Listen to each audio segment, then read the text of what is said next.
wa ala ali Muhammad. Kita ucapkan juga salam dan kepada junjungan kita Nabi Muhammad SAW. Yang terhormat narasumber kami yang kami banggakan, Pak Fauzi Akbar Rahman. Selamat pagi, Pak. Terima kasih sudah berkenan untuk memenuhi undangan kami. Mungkin ya kita sudah agak slow mungkin ya kegiatan di kampus, tinggal meriksa saja. Jadi ini kesempatan baik untuk bagi kita semua untuk menambah ilmu ya dan wawasan. Topik pada yang terhormat juga Bapak Ibu dosen yang berkenan hadir, saya juga tidak bisa cek satu-satu. Kemudian juga para peserta yang tentunya yang saya hormati juga. Jadi topik kali ini adalah menarik ya, sangat menarik sekali karena menjadi pengusaha itu sebenarnya mungkin agak dalam kenyataan itu agak termasuk mungkin agak agak kurang masuk dalam list mungkin ya selama ini ya jadi pengusaha. Padahal menjadi pengusaha apalagi di bidang konstruksi itu adalah salah satu profil lulusan juga sebenarnya, profil lulusan kita ya yang dan sebenarnya sangat dibutuhkan ya karena kita jumlah pengusaha di Indonesia sendiri masih persentasenya masih besar ya, masih kecil, masih 3,57% kalau dibandingkan dengan Singapura hampir 9%, apalagi yang kalau kita lebih spesifik lagi di bidang konstruksi itu akan jauh lebih sedikit sekali. Tapi ya pengusaha inilah sebenarnya yang pihak yang berperan dalam kita dalam menggerakkan ekonomi sebuah bangsa juga. Jadi ya mungkin saya tidak ingin lama waktu ya. Jadi dari saya cukup sekian. Silakan disimak baik-baik sehingga apa yang disampaikan oleh narasumber itu bisa memberikan manfaat buat kita semua. Ya, saya tutup dengan ucapan alhamdulillahirobbilalamin. Assalamualaikum warahmatullahi wabarakatuh. Terima kasih. Waalaikumsalam warahmatullahi wabarakatuh. Terima kasih Pak Yusa.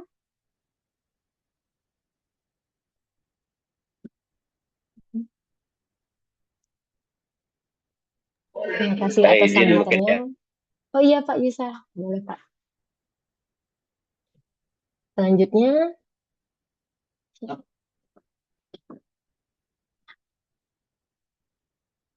iya, izin sebentar ya Bapak dan Ibu.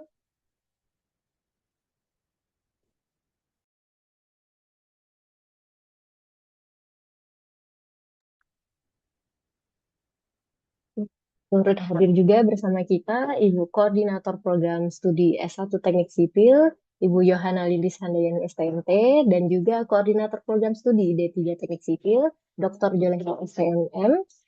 Dua koordinator kita ini merupakan Sri Kandi, karena koordinator kita merupakan perempuan yang hebat di bidang teknik sipil, jadi kami sangat bangga dengan uh, dua koordinator kami. Selanjutnya, izinkan saya membacakan CV dari Pak Fauzi Akbar Rahmawan SSTMT. Beliau lahir di Malang, pendidikannya dari SD hingga D4 di Politeknik Negeri Malang itu selalu di Malang ya Pak Fauzi ya. Lalu S2-nya mencoba keluar dari zona nyamannya, mengikuti Institut Teknologi Bandung. Nah, di sini saya bertemu beliau, juga bersama Bu Reza juga. Lalu kegiatan selama ini, selain dosen Polinema, beliau juga merupakan trainer estimasi biaya dan aplikasi komputer sipil, lalu founder lasbesi.co, kontraktor pekerjaan besi dan aluminium, juga selain itu pembina basket Polinema ya. Pak Fauzi ini merupakan olahragawan juga. Jadi sangat lekat lah dengan kehidupan anak muda. Selain menjadi dosen juga sebagai olahragawan. Nah, selain itu juga YouTuber. Dia juga aktif di dunia sosial media. Nah, merupakan YouTuber. Sudah berapa subscriber ya Pak Fauzi sekarang? Ada ribuan ya? 13 ribuan. Masya Allah, 13 ribuan, luar biasa. Masih kecil. Luar biasa itu, Pak. Selanjutnya, mata kuliah yang diampu itu, kalau misalnya kita lihat itu mata kuliahnya lebih ke manajemen rekayasa konstruksi, seperti keahliannya beliau juga di dunia MRK. Lalu riwayat trainernya luar biasa, banyak sekali. Ada pelatihan estimasi biaya dan penjadwalan di alumni D3 Teknik Mesin UM 5 Oktober 2021. Terus juga ada lagi sehingga di tahun mulai dari tahun 2018 ya Pak ya, hingga sekarang pelatihan RAB dan MS Project mahasiswa UB, UM, Polinema, UMM, ITN, Unitri. Wah, banyak sekali. Wah, luar biasa emang Bapak Pak Fauzi ini ya, riwayat trainernya. Nah, boleh jadi nih Pak, pelatihan RAB-nya bisa digabungkan ke UNRI juga. Oh, siap. Kita tambahkan nanti ya. Oke, terima kasih Pak Fauzi. Sekian dari CV dari Pak Fauzi Akbar. Selanjutnya, dengan bangga saya mempersilahkan dosen Polinema sekaligus sahabat saya juga, Pak Fauzi Akbar, untuk men-share tentang pengalaman beliau untuk dibagikan kepada adik-adik mahasiswa dan juga teman-teman dosen yang ingin memulai tentang usaha di bidang konstruksi. Silahkan Pak Fauzi. Siap. Terima kasih Bu Vinka. Oke. Wah, ini ada teman-teman saya juga nih ya datang ya. Oke, mohon izin untuk share screen. Apakah sudah terlihat? Sudah terlihat ya? Sudah, Pak. Oh, Sudah. baik, terima kasih Bu Vinka. Mohon izin untuk memaparkan materi. Assalamualaikum warahmatullahi wabarakatuh. Selamat pagi semuanya. Perkenalkan, nama saya Fauzi Akbar Rahmawan. Mungkin tadi sudah diperkenalkan sama Bu Vinka ya. Saya dulu teman waktu S2 ya di Bandung, di ITB ya. Nah, mungkin saya sekarang akan menyampaikan materi terkait dengan perjalanan membangun perusahaan konstruksi, peluang, tantangan, dan tips memulai usaha dengan modal kecil ya. Nah, ini nanti mungkin bisa menjadi inspirasi buat teman-teman untuk bisa mengetahui gimana sih caranya memulai usaha kontraktor dengan modal minim ya, bahkan bisa tanpa modal ya. Nanti saya mungkin akan share apa yang saya lakukan untuk meminimalisir modal yang saya keluarkan ya. Nah, nanti jika ada pertanyaan bisa nanti ditanyakan di sesi tanya jawab ya mungkin ya. Mungkin tadi sudah disampaikan perkenalan singkatnya oleh Bu Vinka. Ya, saya dari lahir sampai kuliah S1 di Malang, baru keluar kota waktu di S2 di Bandung ya. Untuk saat ini memang betul kegiatannya sebagai dosen di Polinema. Saya menjadi dosen sejak tahun 2017 ya, sejak lulus. Jadi 2015 mulai kuliah S2 di Bandung, 2017 lulus, kemudian kembali ke Malang ya. Kemudian untuk saat ini berkegiatan juga sebagai seorang content creator, trainer estimasi biaya dan aplikasi komputer, terutama di MS Project ya. Karena YouTube saya kebanyakan itu membahas tentang MS Project ya. Nah, saya juga menjadi founder lasbesi.co dan juga pembina basket dan investor ya. Nanti mungkin akan saya sampaikan kenapa ada investor di situ ya. Nah, nanti akan saya sampaikan. Nah, mungkin buat teman-teman yang ingin mengenal lebih lanjut dengan saya, bisa ngecek langsung ya. Di YouTube saya ada YouTube namanya Fauzi Akbar Rahmawan. Di situ saya sharing terkait dengan pengetahuan dasar dari manajemen konstruksi. Saya sharing masalah MS Project, estimasi biaya. Intinya yang berkaitan dengan manajemen konstruksi itu saya share di sana di YouTube saya itu.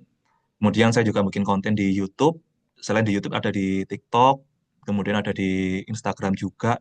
Jadi kalau secara umum sekarang ini saya memiliki banyak sekali akun ya.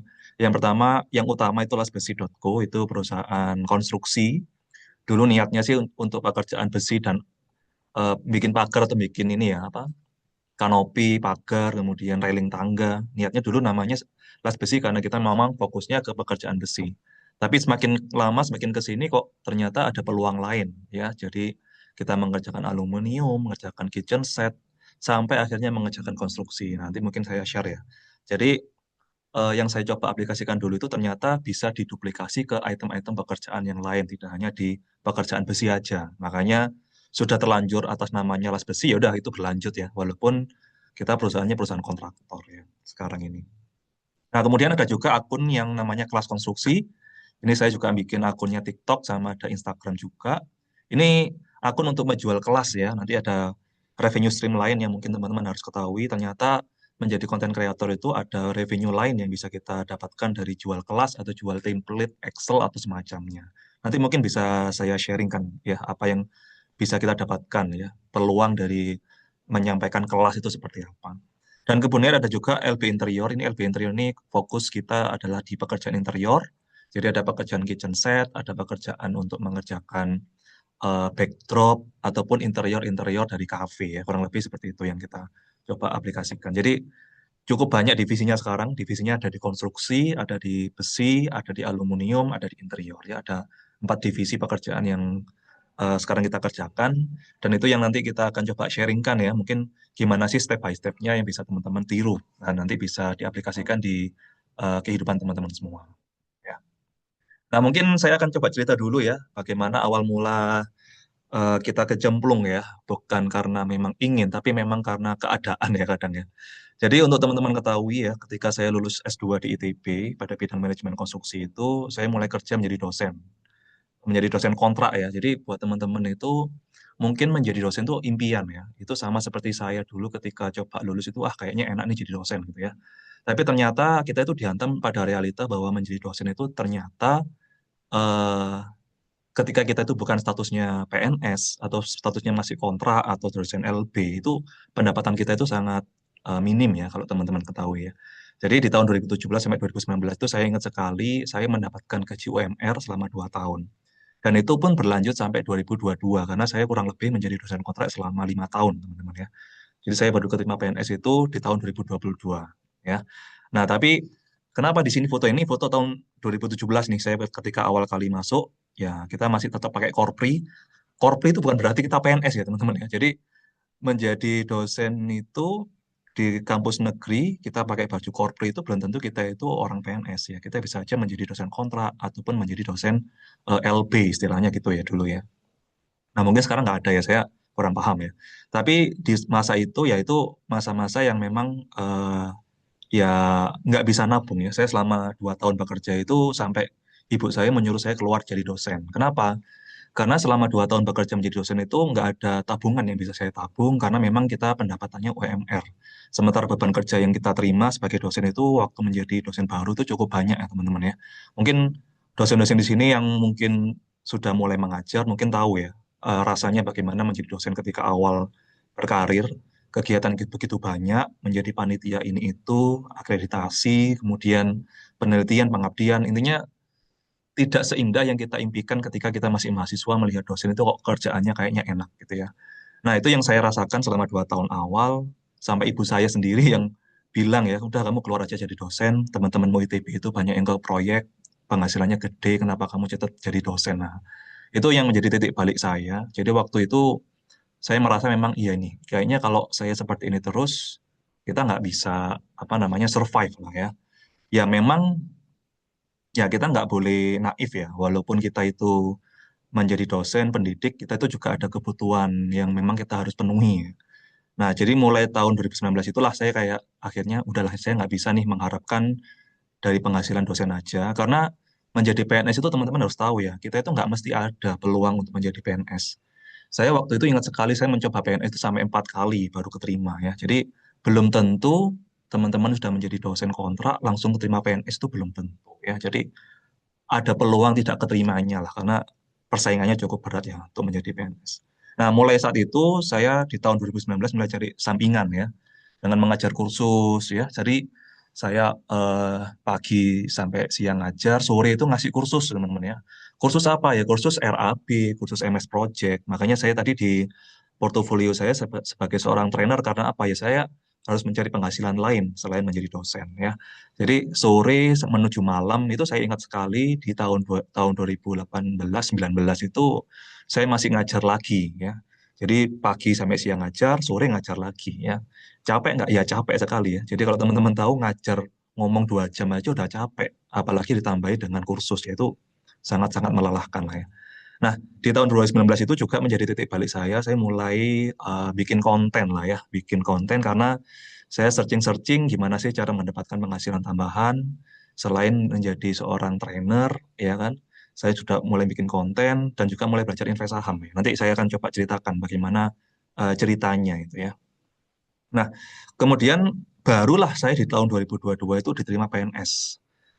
Jadi setelah 5 tahun bekerja sebagai kontrak itu saya menjadi apa namanya PNS itu setelah 5 tahun. Jadi 5 tahun itu penghasilannya ya UMR tadi ya. Nah, tapi saya bersyukurnya adalah situasi saya waktu itu yang membuat saya itu udah akhirnya kreativitas kita muncul ya. Jadi kalau misalkan teman-teman itu dalam kondisi kepepet gitu ya, butuh misalkan mau menikah gitu ya, mau berkeluarga, kemudian kita penghasilannya UMR ya, kita mau nggak mau sebagai dosen itu mikir cari penghasilan lain bagaimana ya. Jadi saya mulai 2020 itu ingat sekali, 2019 awal meniti karirnya kontraktor ya, itu belum ada proyek sama sekali itu ya. Hanya fokus bikin konten aja tanpa ada proyek yang masuk. Baru tahun 2020 itu mulai banyak proyek masuk dan berlanjut sampai sekarang ya. Di 2025 ini kita sudah genap kurang lebih 5 tahun proyek kita berjalan ya.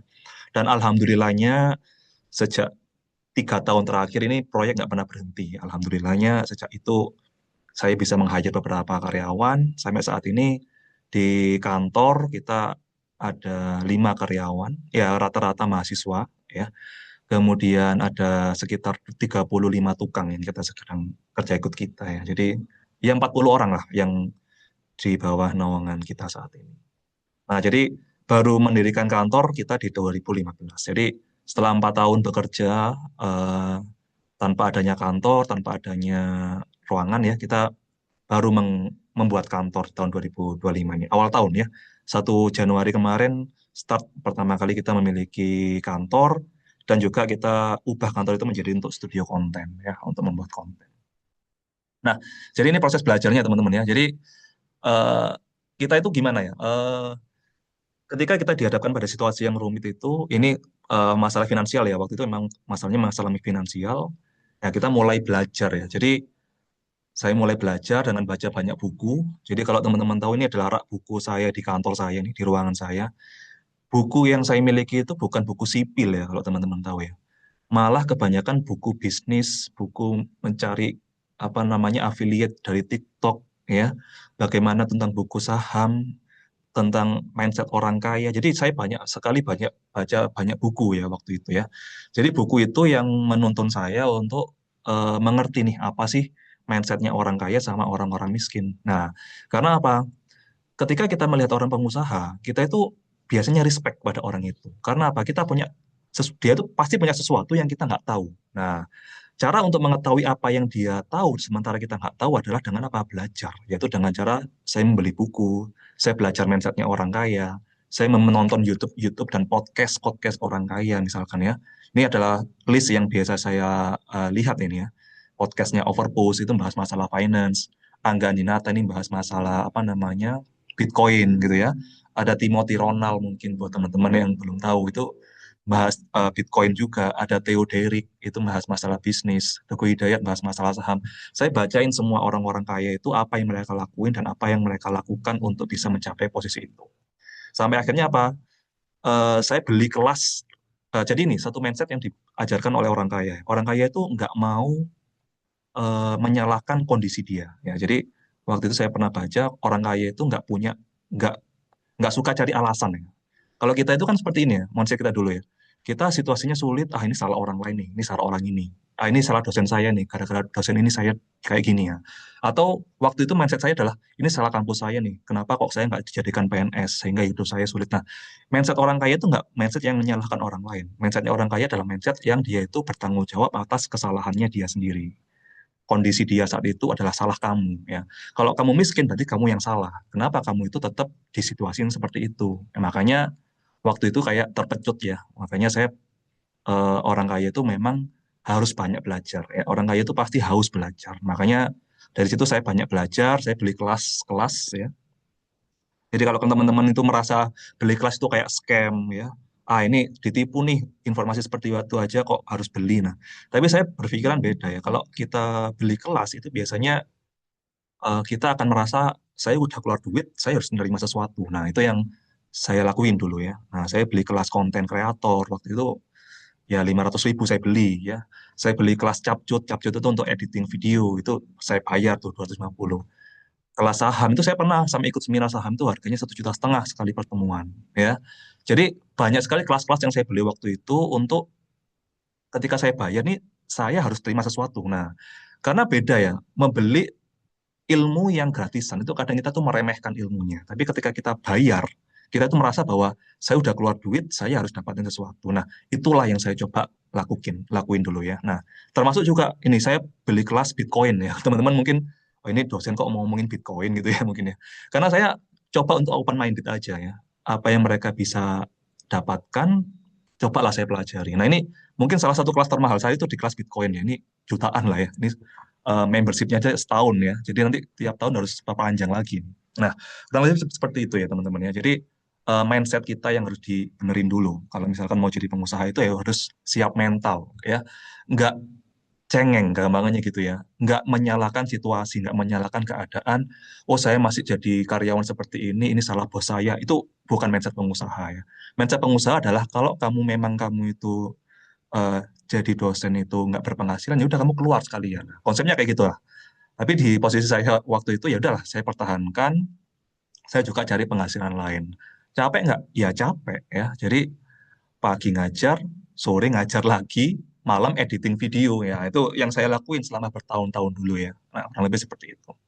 Nah, inilah yang saya coba share ke teman-teman ya. Ada sesuatu yang teman-teman tuh harus tahu bahwa tadi kan saya udah ngomong ya bahwa salah satu cara untuk bisa menjadi kaya atau mencapai suatu finansial yang kita inginkan itu kan kita harus belajar gimana sih orang kaya itu melakukan aktivitasnya, gimana orang kaya itu berbisnis, nah misalnya seperti itu ya.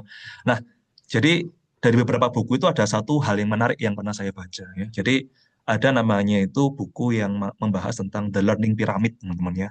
Jadi bagaimana sih cara orang itu menggali informasi dan bagaimana mereka itu memproses belajar itu bagaimana.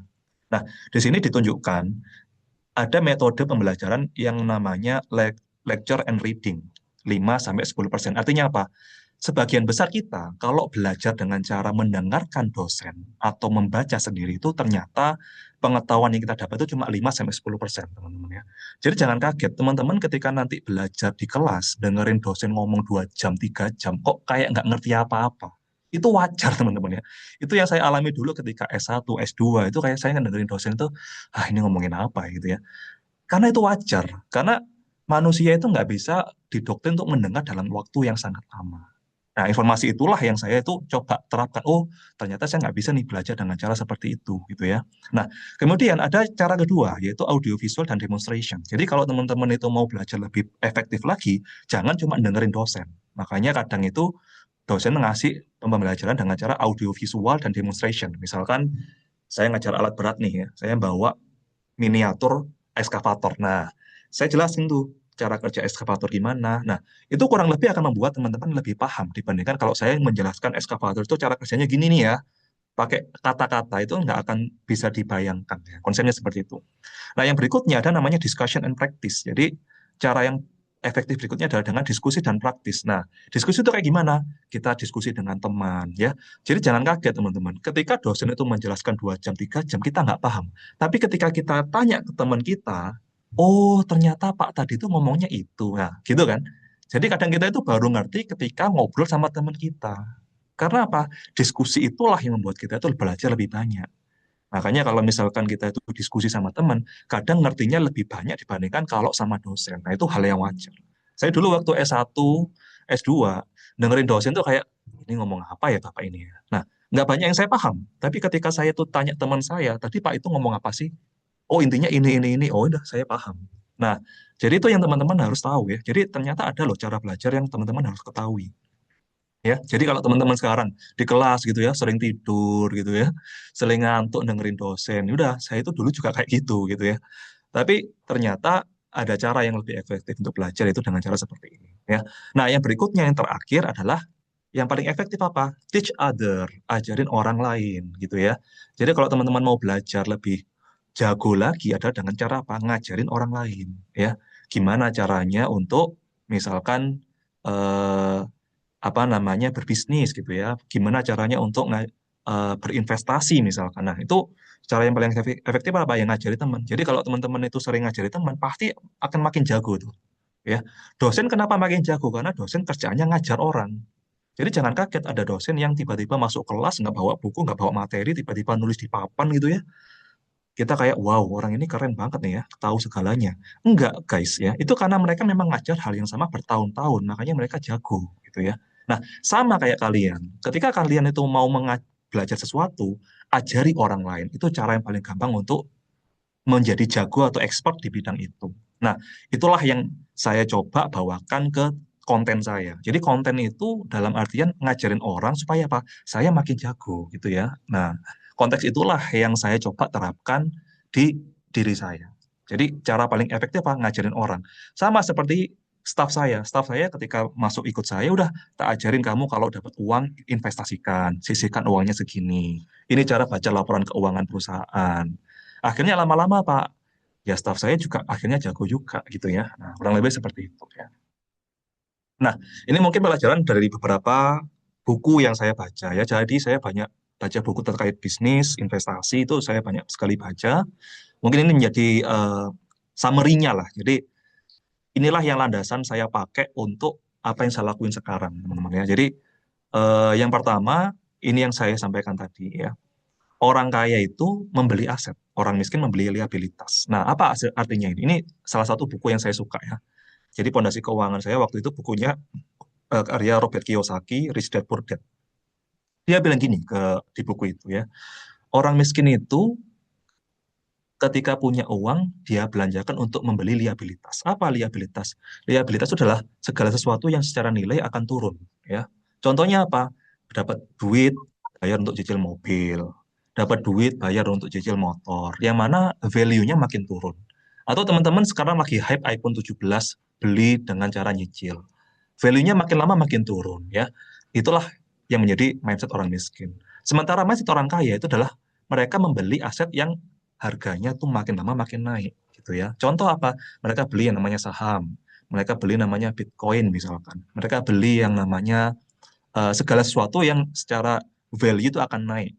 Orang kaya misalnya beli iPhone 17 buat bikin konten sehingga dapat revenue lagi. Nah, itu beda ya. Jadi itulah mindset yang saya tekankan pertama ya. Jadi saya dulu itu ketika terima duit ya udah saya tabung gitu kan. Ini mungkin mindset teman-teman semua ya. Kita itu kalau punya uang ditabung. Untuk apa? Ditabung nanti kalau misalkan butuh apa-apa dibelanjakan. Nah kan gitu ya. Kita nabung untuk dihabiskan nanti ketika ada keinginan apa. Nah, itulah mindset orang miskin yang saya itu tertampar waktu baca buku itu ya. Oh gitu ya. Jadi orang kaya itu cari sesuatu yang kalau dia beli harganya makin naik. Nah, itu yang saya coba terapkan waktu itu.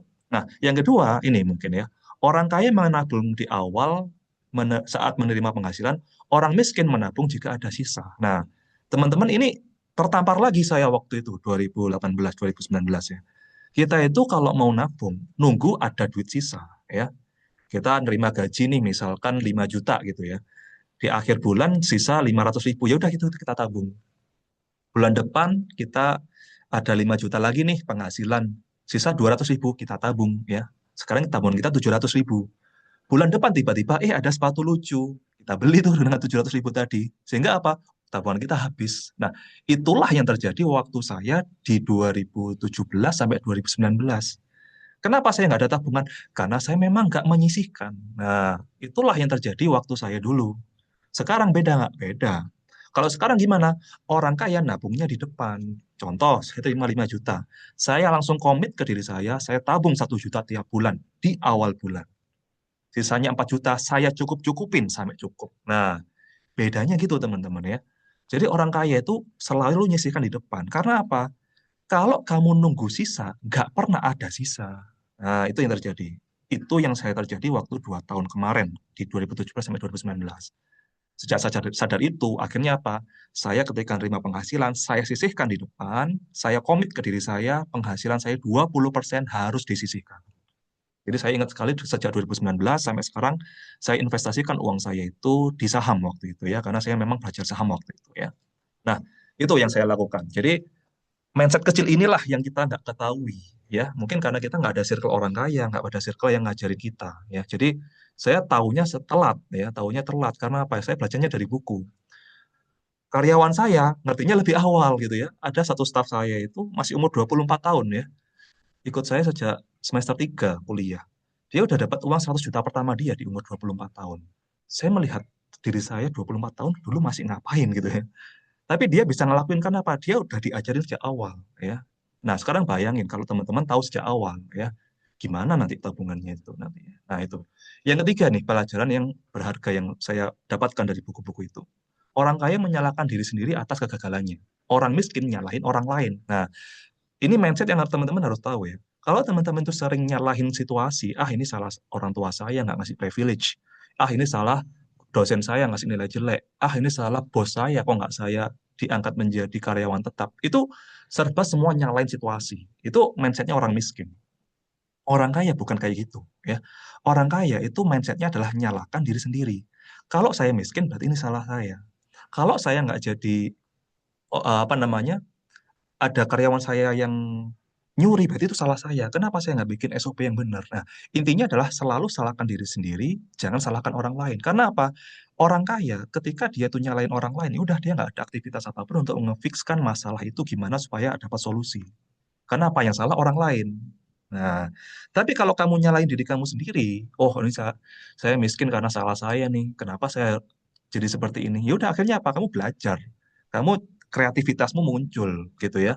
Kamu mencari jalan supaya mendapatkan penghasilan lain. Artinya apa? Kamu mencari solusi kalau nyalain diri sendiri. Nah, itu yang saya itu waktu itu tertampar juga dengan kata-kata ini ya. Nah, itu yang tiga hal fondasi utama yang saya lakuin sejak 2019 sampai sekarang ya. Nah, yang keempat, ini mungkin teman-teman harus ketahui, untuk menjadi kaya itu hanya bisa dilakukan dengan menjadi pengusaha dan investor, ya. Kalau teman-teman mau jadi kaya, ini kaya dalam artian uangnya, ya. Jadi, karena kita memang ngomongin jadi pengusaha ya, teman-teman harus tahu, kalau mau jadi kaya pilihannya cuma dua, jadi pengusaha atau jadi investor. Teman-teman kalau mau jadi dosen, jangan ngarepin kaya, itu jujur aja teman-teman ya. Kerjaannya banyak, takarannya segitu gitu ya. Tapi kalau teman-teman mau kaya, ya udah jadi pengusaha atau investor. Pilihannya cuma dua itu, nggak ada yang lain. Kenapa? Saya baca tuh di bukunya Robert Kiyosaki, Cash Flow Quadrant itu ya.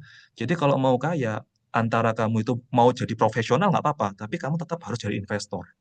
Terima duit, gaji tinggi gitu ya. Misalkan kamu kerja di Unilever ya, jadi manajer, gajimu 25 juta. Kamu saving 20 juta, sisanya kamu habiskan 5 juta. Kamu investkan tuh uangnya, kamu gulung terus. Bisa nggak jadi kaya? Bisa, gitu ya. Tapi di Robert Kiyosaki itu bilang bahwa kalau mau jadi memang super kaya ya pilihannya antara pengusaha atau investor. Nah, dua itulah yang saya itu membuka mindset, ya saya nggak bisa nih jadi dosen aja gitu ya. Waktu itu pikiran saya di 2019 ya itu. Saya kalau jadi dosen doang ini nggak ada kepastian jadi PNS. Ya coba PNS juga gagal gitu ya. Lagi pula PNS juga ada batas umurnya, tuh umur 35. Saya mau sampai kapan nih menunggu ketidakpastian itu? Ya udah akhirnya saya apa? Kreativitasnya muncul ya. Ya saya harus usahalah cari yang lain gitu ya. Nah, itu ya saya mulai. Kemudian yang kelima nih. Nah, untuk pensiun membutuhkan 25 kali pengeluaran tahunan. Nah, ini mungkin teman-teman belum tahu ya. Mau sampai kapan, Pak? Invest terus, nabung-nabung terus. Nah, inilah prinsip The 4% Rule ya, buku yang saya baca juga.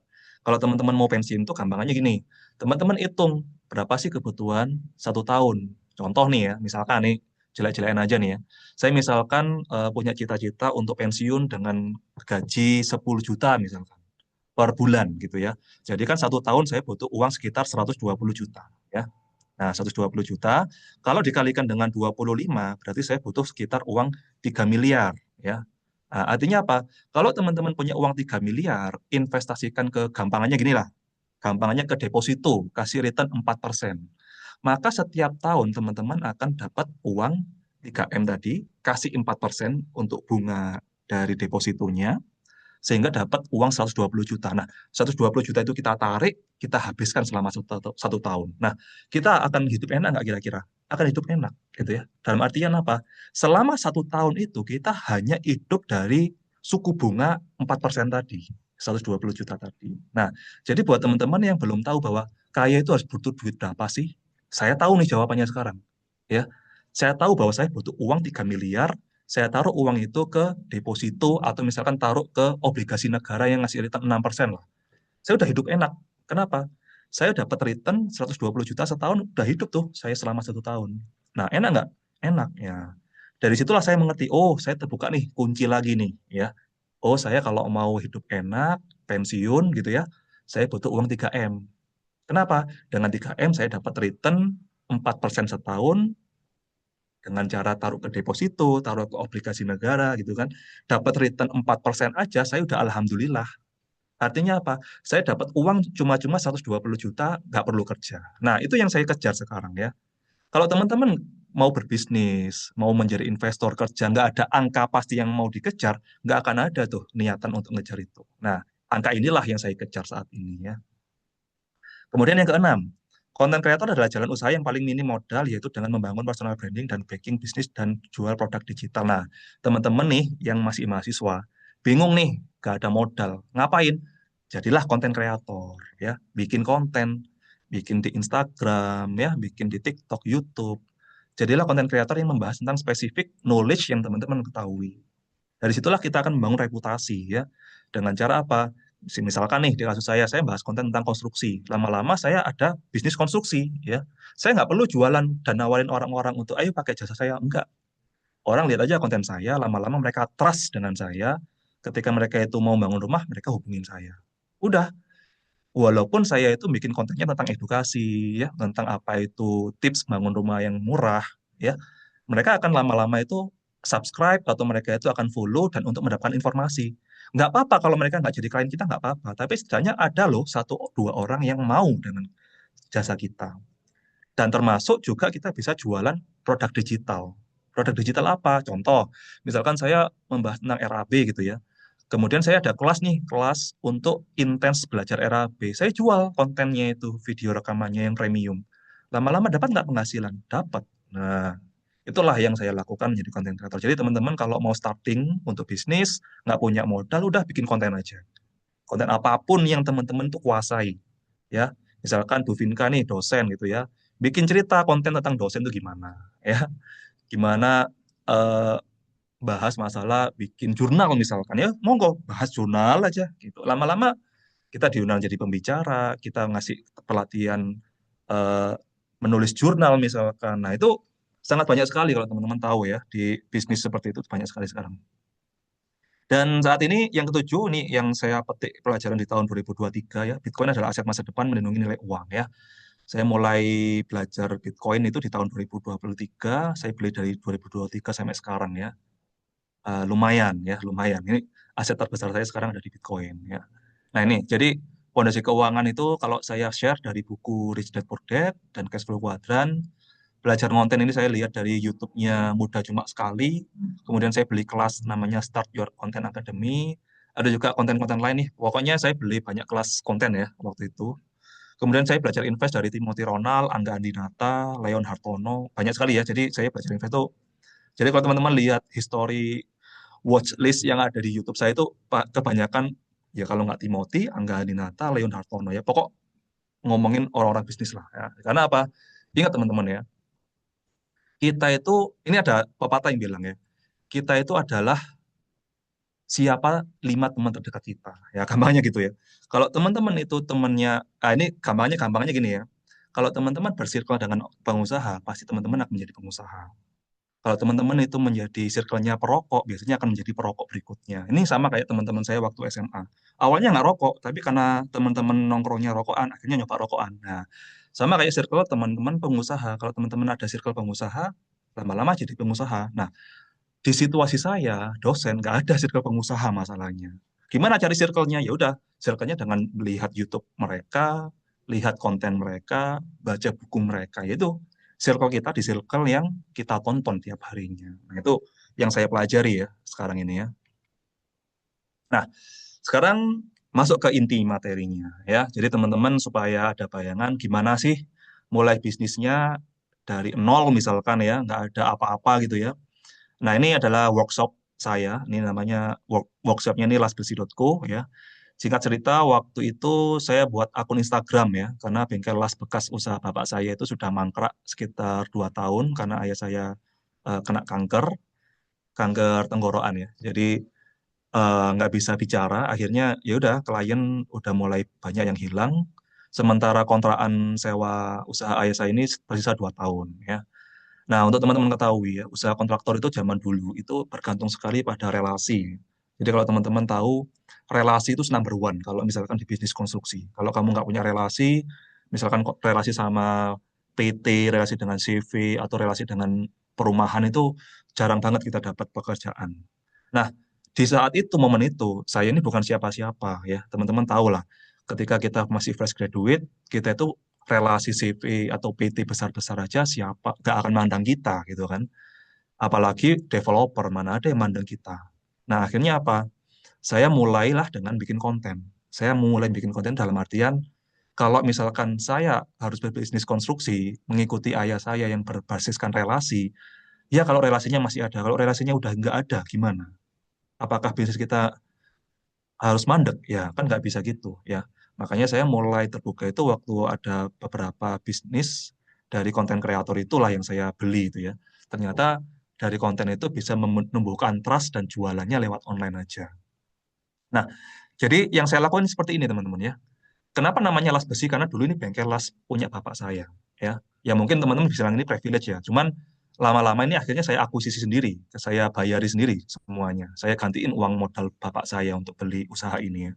Nah, yang saya lakukan dulu seperti ini ya. Saya DM dulu beberapa vendor dan tanya harga pasar. Jadi teman-teman misalkan nih, ini tak kasih technicality-nya ya kalau mau bisnis ya. Teman-teman mau buka usaha pagar kayak saya. Wis, teman-teman mau copy usaha saya ini monggo silakan ya. Karena saya yakin walaupun saya bilang seperti ini rahasianya nggak semua akan action juga ya. Ini saya lakuin dulu. Saya dulu ketika pertama kali buka bisnis ini adalah saya kasih gambar ke beberapa vendor yang ada di Instagram. Saya DM mereka satu-satu dengan ukuran 3 meter kali 2 meter persis sama. Saya lemparkan ketiga akun yang membuat pagar. Saya tanya ke mereka berapa pasaran.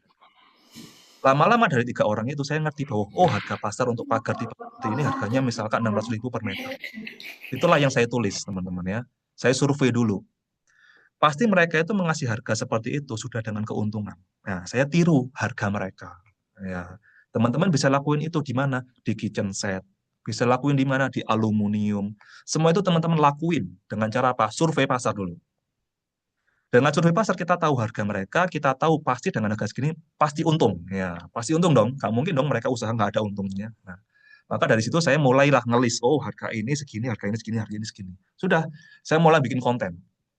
Ya, saya bikin konten dengan cara apa? Saya datang ke proyek teman-teman saya. Ya, jadi saya bukan ke proyek saya sendiri. Saya datangin tuh proyek-proyek saya, rumah orang itu saya kontenin gitu ya. Rumah saya itu saya kontenin, pagar rumah saya kontenin. Intinya adalah saya membuat konten tentang pagar dari proyek-proyek teman saya. Ya, saya upload di TikTok, saya upload di YouTube, saya upload di WA, TikTok, semua sosmed itu saya iniin lah, saya upload semua.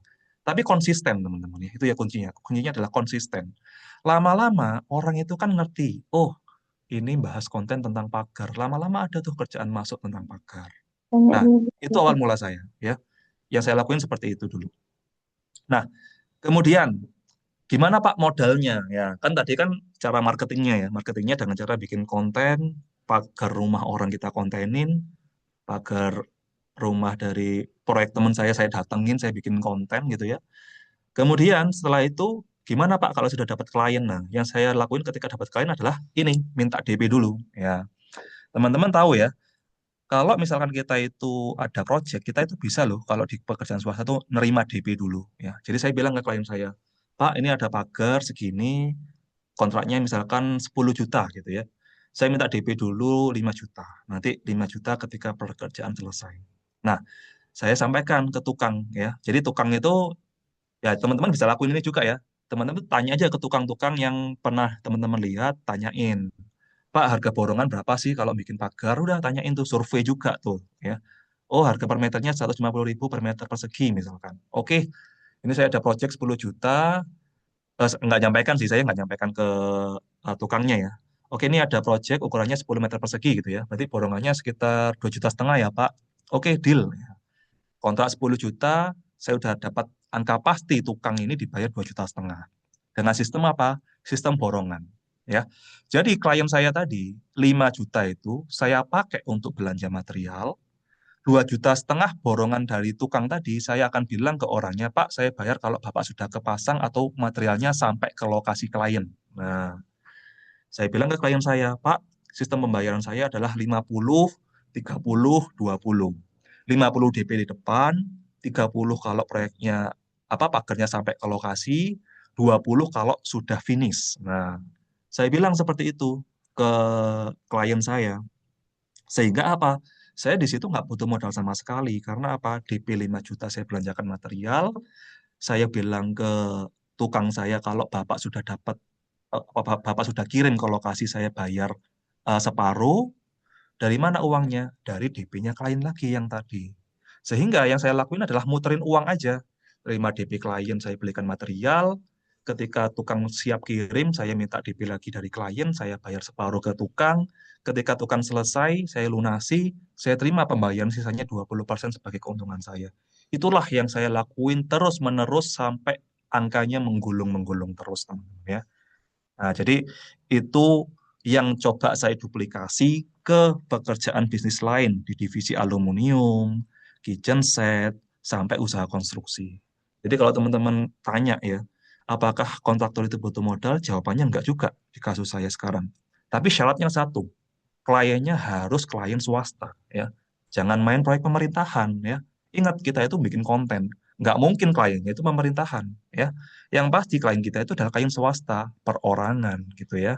Sehingga kita dalam hal payment ataupun termin pembayaran kita yang atur. Nah, itu caranya teman-teman ya. Jadi ini mungkin bisa menjadi inspirasi buat teman-teman kalau mau menirukan ya. Tapi saya nggak tahu juga teman-teman bisa nggak mengaplikasikan ini ya. Karena apa? Banyak juga tantangannya. Kadang kita itu salah hitung gitu kan. Salah ngitung quantity, salah ngitung volume. Akhirnya sampai kita itu rugi sendiri. Ya, itu jadi masalah kita. Nah, mungkin ini ya skill utama yang harus kita miliki nih, kalau misalkan menjadi kontraktor dengan modal minim kayak yang saya sampaikan tadi. Yang pertama yang saya sampaikan tadi ya teman-teman ya. Ini tips step by step-nya. Jadi teman-teman kalau mau tiru, monggo tiru aja ya. Toh teman-teman bikinnya di Riau kan, bukan di Malang kan. Yang Malang biar saya aja ya. Teman-teman pakai nih buat teman-teman dosen yang di Bandung gitu ya. Ada yang di Sriwijaya atau yang di Riau nih bisa dipakai ya. Boleh ditiru nih silakan. Yang pertama teman-teman survei harga pasar dulu ya. Jangan sampai teman-teman bikin jasa ternyata harganya kemahalan atau kemurahan yang mana itu nggak membuat teman-teman itu survive ya. Kalau pertama kali nggak apa-apa lah kasih murah untuk membangun portofolio gitu ya. Tapi yang pertama teman-teman lakuin adalah survei dulu harga pasar. Yang pertama saya lakuin dulu adalah cari tahu harga pesaing yang sejenis itu berapa harganya. Caranya gimana? Kalau memang teman-teman itu malu untuk tanya langsung, langsung DM aja ya, DM di IG, kasih gambar dan ukurannya, tanya harganya berapa. Cari tiga. Kenapa tiga? Untuk validasi ya. Apakah benar harganya rata-rata segini gitu ya. Kan ada aja tuh yang kemahalan, ada yang murah banget. Nah, data ketiga nih yang untuk validasi. Oh, condongnya ke harga yang atas atau harga yang bawah nih. Nah, itu yang teman-teman lakuin pertama. Jadi, teman-teman mau bisnis konstruksi di bidang apa nih? Aluminium. Ya udah, fokus bikin konten aluminium top. Nah, gitu ya. Cari vendor pesaingnya siapa nih aluminium. Ya. Atau teman-teman karena memang mungkin kebetulan ada tetangganya tukang besi gitu ya. Ya udah, karena kebetulan saya ada relasi tukang besi, udah saya bikin konten besi aja lah. Monggo seperti itu ya. Jadi teman-teman harus tahu ya bahwa di setiap tahapan konstruksi itu kita itu bisa jadi subkon spesialis di bidang tertentu. Jadi kalau teman-teman tahu tuh ada loh yang spesialis cuma bikin kanopi aja. Itu ada konten kreator yang bikin kanopi, kanopi top projectnya itu ada. Ada yang aluminium aja itu ada.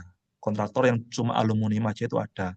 Yang bikin plafon ada, teman-teman harus tahu ya. Ada yang spesialis plafon aja dia kerjaannya. Jadi teman-teman pilih satu niche aja yang paling kecil. Jangan ke kontraktor dulu lah. Ya. Kalau teman-teman ke kontraktor dulu langsung ya kayaknya berat juga ya. Belum ada portofolio, langsung terjun ke kontraktor bangun rumah ya kan sulit ya. Paling enak ya yang kecil-kecil dulu ya. Misalkan jasa masang wall panel. Udah wall panel aja teman-teman pasang. Ya. Lama-lama klien itu nanya, ada nggak yang bisa ngerjain ini? Bisa, saya bisa kerjakan. Nah, dari situ teman-teman bisa expand ke divisi yang lain. Ya, sama kayak saya, namanya alas besi. Kenapa? Karena saya terlanjur bikin tentang pagar, bikin kanopi. Ya udah, saya mau ubah gimana? Udah lama usahanya berdiri gitu kan. Nah, kayak gitu. Yang kedua, mulai bikin konten. Ya, teman-teman harus belajar untuk pede di depan kamera mulai bikin ya yang saya sarankan adalah mulailah bikin konten edukasi ya jadi jangan konten-konten yang cuma di video jedak jeduk gitu ya TikTok tikan gitu ya jangan ya menurut saya itu boleh cuman kalau udah agak gede aja Tapi kalau teman-teman masih dalam proses merintis, saya rasa itu konten edukasi yang paling penting. Karena apa? Orang itu follow kita karena mereka itu ingin tahu sesuatu. Nah, gampangnya gitu. Sehingga mereka mendapatkan manfaat, sehingga kita membangun reputasi kita. Ini gampangnya kayak teman-teman lihatlah di pengajian gitu ya. Teman-teman datang ke pengajian, misalnya Gus siapa ya? Gus Agus misalnya, ya, Gus Agus. Gus Agus ini sangat terkenal lah sebagai seorang pendakwah. Teman-teman itu datang terus ke pengajiannya beliau gitu ya. Kira-kira nih kalau Gus Agus jualan kopiah gitu ya, lebih mudah laku nggak kira-kira? Ya gampangannya seperti itu. Jadi konten itu sama kayak kita itu membuat kolam ikan yang berisi ikan-ikan yang mau belajar tentang apa yang kita ajarkan ya. Lama-lama kalau kita jualan dikit aja ke mereka pasti akan lebih gampang. Nah, makanya kenapa harus bikin konten karena fondasi konten itu adalah membangun trust dan membangun kepercayaan ya kayak gitu. Yang kedua, kalau nggak ada modal gimana? Mainlah di termin pembayaran. Ingat, ini hanya bisa di proyek swasta. Jangan pernah coba ini di proyek pemerintah, teman-teman ya. Proyek pemerintah itu, waduh, itu membingungkan sekali lah.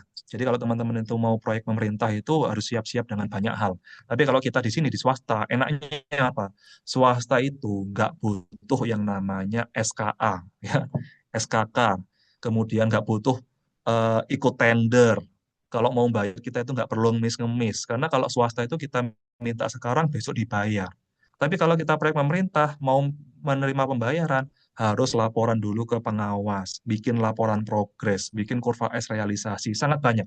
Tapi kalau teman-teman kerjakan di proyek swasta, termin pembayaran itu sangat sangat fleksibel. Kita yang bisa atur ya. Jadi caranya seperti itu ya.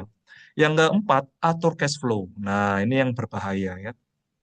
Jadi setiap teman-teman itu menerima pembayaran, ketika kalian sudah dapat, catat ya, oh saya terima 5 juta ya. Kemudian pengeluarannya itu berapa ya. Untuk apa teman-teman ya? Catat dan evaluasi margin keuntungan idealnya 10-20%. Ingat teman-teman ya, kita itu harus sering mencatat keuangan. Kenapa? Kalau kita itu nggak mencatat, kita tuh nggak ada feeling bahwa, oh proyek ini tuh cukup dengan budget segini. Ya, paham ya maksud saya? Mungkin teman-teman itu ada proyek yang untungnya gede. Tapi ingat teman-teman ya, untung gede itu karena kliennya nggak tahu. Kalau kita itu sampai kliennya tahu bahwa kita itu kemahalan, dia nggak akan rekomendasi ke kita lagi. Jadi cara paling enak adalah kita harus selalu mencatat setiap proyek yang kita itu kerjakan, pengeluarannya berapa, pendapatan kita berapa, untungnya berapa. Kalau untungnya kebesaran, berarti apa? Ini bagi saya sendiri ya, saya nggak tahu buat teman-teman lain. Kalau untung kebesaran, saya rasa harga kita ketinggian, mulai agak turunkan. Kenapa? Karena kita itu di industri teknik sipil ini, di industri konstruksi itu industri yang sangat banyak pesaingnya. Ya. Kalau kita itu terlalu mahal, ya kita sekali pakai aja sekali pakai aja oleh klien, nggak akan dipakai lagi. Tapi kalau kita terlalu murah, ya kita nggak akan bisa keuntungan, nggak akan survive nih di usaha ini. Nah, jadi saya itu selalu mencatat semua proyek saya itu sekarang saya catat keuntungannya sekitar 10-20%. Itu yang rasional bagi saya. Ya, kalau kurang dari 10% saya berarti kemurahan. Saya akan evaluasi, oh berarti harga satuan saya ada yang salah. Nah, itu ya. Itu pentingnya mengatur cash flow. Oh, kalau profit saya melebihi 30%, oh berarti saya ketinggian nih ngasih harga.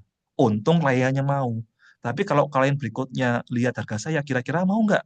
Ah, kayaknya sih nggak. Nah, itulah pentingnya mengatur cash flow dan selalu mencatat, teman-teman ya. Yang kedua, jangan pakai dana proyek untuk keperluan pribadi hingga masuk pembukuan proyek selesai. Ini yang penting untuk teman-teman ketahui ya. Jangan pernah berfoya-foya pakai dana proyek ya. Kalau misalkan proyeknya belum selesai, itu harus kita keep, itu uang panas, ya gampangannya gitu. Ya, jadi jangan dipakai untuk aneh-aneh dulu. Nah, itu yang saya lakuin ya. Jadi saya selalu atur cash flow, selalu atur cash flow saya. Jadi saya tiap minggu itu kerjanya ngapain? Rapat dengan tim saya, gimana cash flow saya, siapa nih yang bisa ditagih. Ya, enaknya di swasta gitu. Saya mau minta tagih minggu depan udah, sekarang udah bikin invoice, minggu depan udah masuk. Ya. Jadi kerjaan saya adalah ngatur keuangan cash flow supaya bisa survive tanpa utang, tanpa modal sendiri. Ya, itu yang saya lakuin teman-teman ya. Jadi sekarang ini kita ada kurang lebih 8 project ya. 8 project kita sekarang itu kalau di total-total ya nilainya miliaran ya. Tapi itu semua nggak pakai uang bank, nggak pakai dana pribadi. Semuanya pure pakai dana klien. Hanya ngatur, oh ini termin ini selesai, pindah ke sini. Nah, kurang lebih seperti itu. Lanjut. Nah, ini yang teman-teman bisa praktekkan ya. Nah, ini tipsnya minim modal dan nggak pakai ininya ya, tidak pakai modal pribadi ya, teman-teman bisa tirukan ya. Mungkin ini hanya bisa dipahami oleh anak sipil. Jadi kalau misalkan di sini ada yang non sipil mungkin agak kurang paham ya dengan hal teknis yang saya sampaikan. Yang pertama, teman-teman pasti tahu ini adalah RAB dan kita itu membuat yang namanya bobot seperti ini ya. Nah, yang pertama teman-teman harus kuasai adalah, jadi gini ya, tadi udah saya sampaikan mindsetnya. Yang pertama adalah survei harga dulu. Yang kedua bikin konten. Yang ketiga kan dealing ya. Nah, dealing itu kan kita nggak bisa gampang dealing kalau kita itu nggak ngerti teknis tentang teknik sipil. Nggak ngerti cara ngitung RAB, ya kan?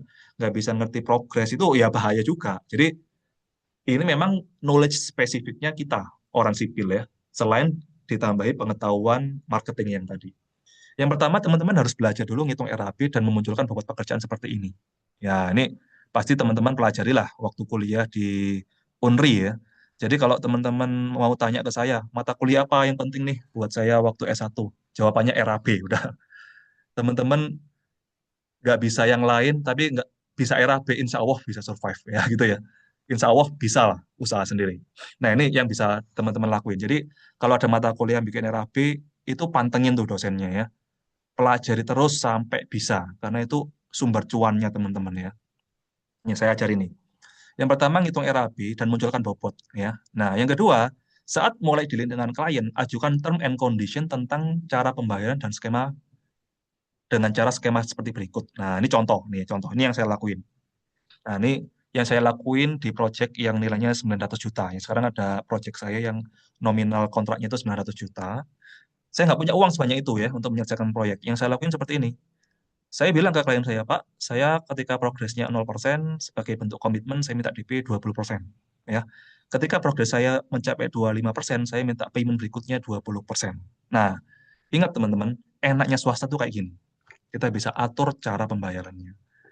Teman-teman sekarang bayangkan, dengan saya itu menerima uang 20% dari uang kontrak 10 juta atau senilai 2 juta, saya hanya perlu mencapai progres 25%. Ingat teman-teman ya, ketika kita kontrak deal 10 juta, itu ada keuntungan kita yang di angka itu. Sehingga realisasinya pasti lebih rendah. Misalkan nih, contoh, saya kontrak 10 juta, realnya RAP-nya 8 juta. Ya. Berarti dengan uang 2 juta, saya itu pada hakikatnya udah bisa loh ngejar progres 25%. Selama uang proyek itu jangan dipakai untuk keperluan pribadi. Nah, itu kuncinya ya. Jadi uang proyek itu langsung di-keep untuk proyek lagi. Yang saya lakukan seperti ini. 20% saya itu terima DP, untuk mengejar 25% itu gampang. Karena uangnya masih ada gitu ya. Jadi konsepnya adalah uang saya belum sempat habis, saya udah ngajuin termin. Ya, saya udah dapat uang lagi tambahan. Sehingga minggu berikutnya saya tetap bisa kerja tanpa pakai modal saya pribadi gitu. Ya. Sehingga mencapai progres 50%, saya uangnya belum habis, saya udah nerima duit lagi.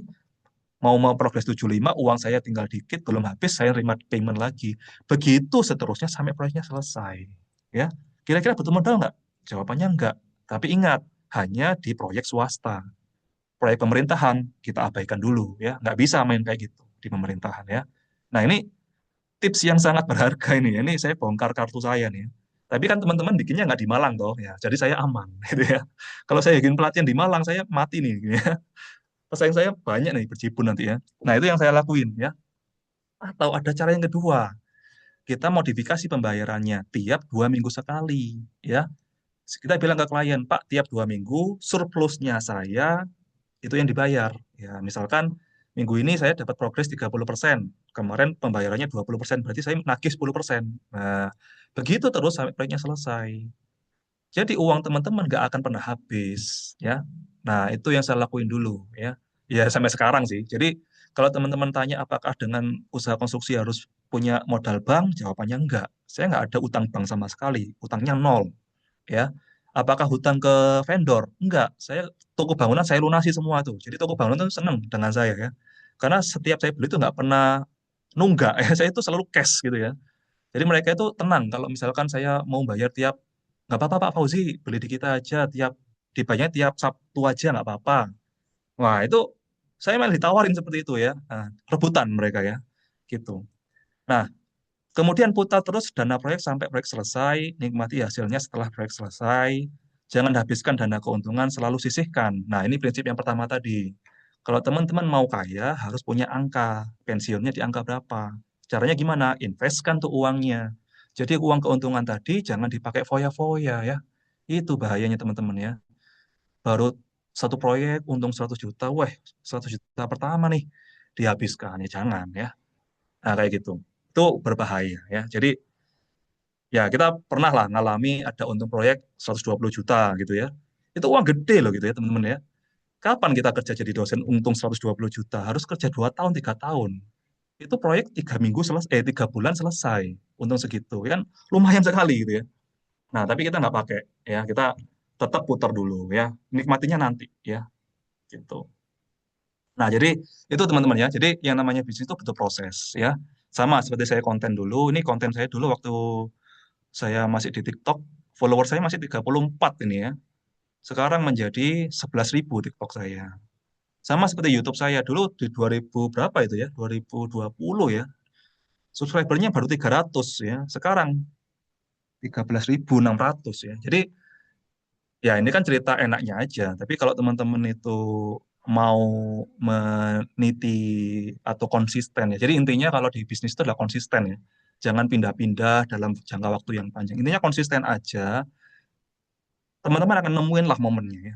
Nemuin momennya itulah saat klik itu sudah, itu mulai gampang ya. Ya memang yang namanya usaha itu awal-awal akan merintis, kadang dapat uang, kadang enggak gitu ya. Jadi ya memang harus dilakuin lah dengan cara bersabar ya. Nah, ini yang mungkin yang terakhir ya. Ini mungkin revenue stream saya untuk saat ini. Revenue stream ini adalah pendapatan ya. Dari pendapatan saya dari dosen, ya mungkin Bu Vinka tahu lah ya. Jadi dosen itu dapatnya gaji, dapat remun, kemanitiaan dan tugas dinas ya. Kemanitiaan ini nggak dihitung lah ya. Ini kayak kerja anu ya nih. Eh apa ya? Ya kerja ikhlas ya kemanitiaan. Ya itu saya mengalami lah itu sudah berapa tahun ya jadi dosen itu. Aduh ini menghabiskan waktu ini ya. Revenue-nya tapi ya saya baru merasakan enaknya dosen ketika 2023 ya, ketika PNS. Ternyata PNS lebih gede ya daripada kontrak ya, saya baru sadar ya. Nah, gitulah. Jadi kalau jadi dosen kontrak mungkin dengan PNS ya selisih 3 kali lipat lah ya. Jadi ya kayak ya saya itu jadi dulu sengsara sekali ya gitu ya, waktu gaji dari kontrak gitu ya. Nah itu, jadi kalau sekarang ada dari dosen gitu ya. Ini buat teman-teman nih yang mahasiswa ya. Jadi kalau mau jadi kaya, jadi dosen itu lupakan impian kalian ya. Dah itu lupakan. Udah saya percaya sama saya ya. Kamu akan menyesal ketika mau jadi kaya ternyata jadi dosen. Tapi kalau teman-teman mau jadi dosen terus memang niat mau jadi profesor ya itu mungkin bisa jadi kaya ya. Tapi kan jadi profesor berapa tahun ya? Lama juga ya jadi profesor itu ya.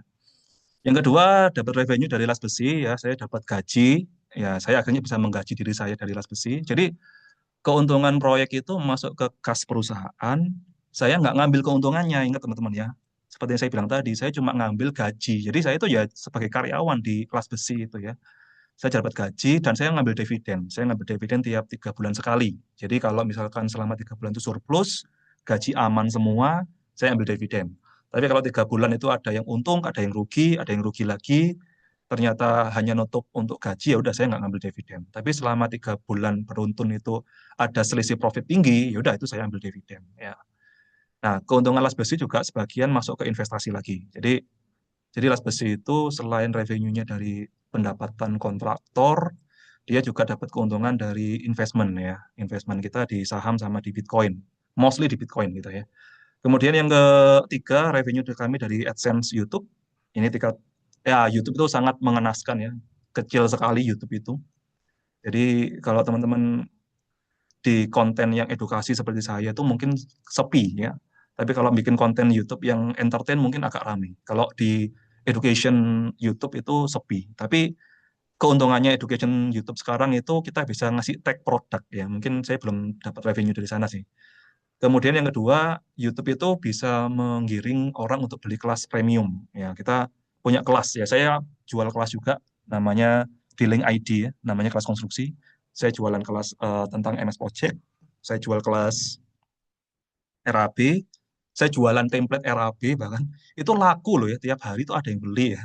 Jadi lumayan lah. Jadi tiap bulan tuh dapat revenue, nggak ngapa-ngapain. Ada yang beli kelas saya, ya udah dapat uang dari situ ya. Ya lumayan lah. Dari kelas konstruksi dapat beberapa juta lah tambahan tiap bulan ya. Nggak ngapa-ngapain. Padahal bikin kontennya udah lama sekali tuh, rekamannya udah lama ya. Itu dari websitenya ada di link ID, mungkin nanti bisa dilihat aja. Dan investasi ya. Nah, untuk investasi sendiri, teman-teman harus tahu bahwa investasi itu memang bagi kita anak sipil itu jarang diajari ya. Kita anak sipil ya belajarnya ya beton gitu ya, kerikil, pasir gitu kan. Kita nggak pernah diajari sama dosen kita itu tentang investasi. Kita nggak pernah diajari oleh, ya mungkin karena dosen kita juga nggak tahu gitu ya mungkin ya. Tapi kalau teman-teman tanya sama teman-teman dosen akuntansi, dosen finance, mungkin mereka itu ya makanan tiap harinya investasi ya. Nah, jadi teman-teman walaupun teknik sipil, menurut saya memang teman-teman harus tahu tentang melek investasi lah. Apa itu saham, gimana kita itu mendapatkan yield keuntungan ya, apa itu dividen, gimana cara baca laporan keuangan, itu kalau mau kaya ya harus belajar, ya harus mau sengsara lah ya. Nah, dan juga ada dari Bitcoin ya. Saya beli Bitcoin sejak 2023 ya sampai sekarang. Ya lumayan lah keuntungannya ya, lumayan sekali. Lebih besar keuntungannya ini daripada gaji saya di dosen ya mungkin ya. Nah, kurang lebih seperti itu ya, revenue stream-nya yang bisa saya sampaikan ya mungkin ya. Oke, mungkin itu materinya nggak usah lama-lama, kita banyak diskusi aja. Siapa tahu teman-teman banyak yang mau ditanyakan, bisa kita sharingkan aja. Oke, terima kasih, semoga bermanfaat. Saya serahkan ke moderator. Terima kasih Pak Fauzi.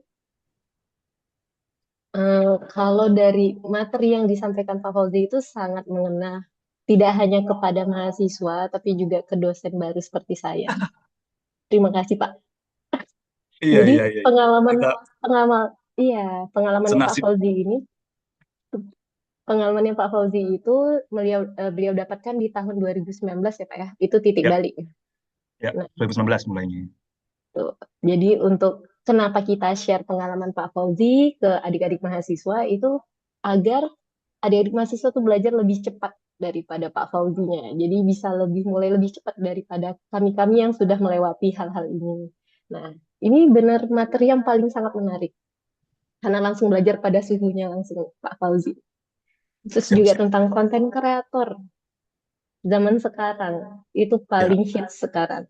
Nah, memang harus ya. saat iya, jadi personal branding itu sangat-sangat penting di zaman sekarang itu.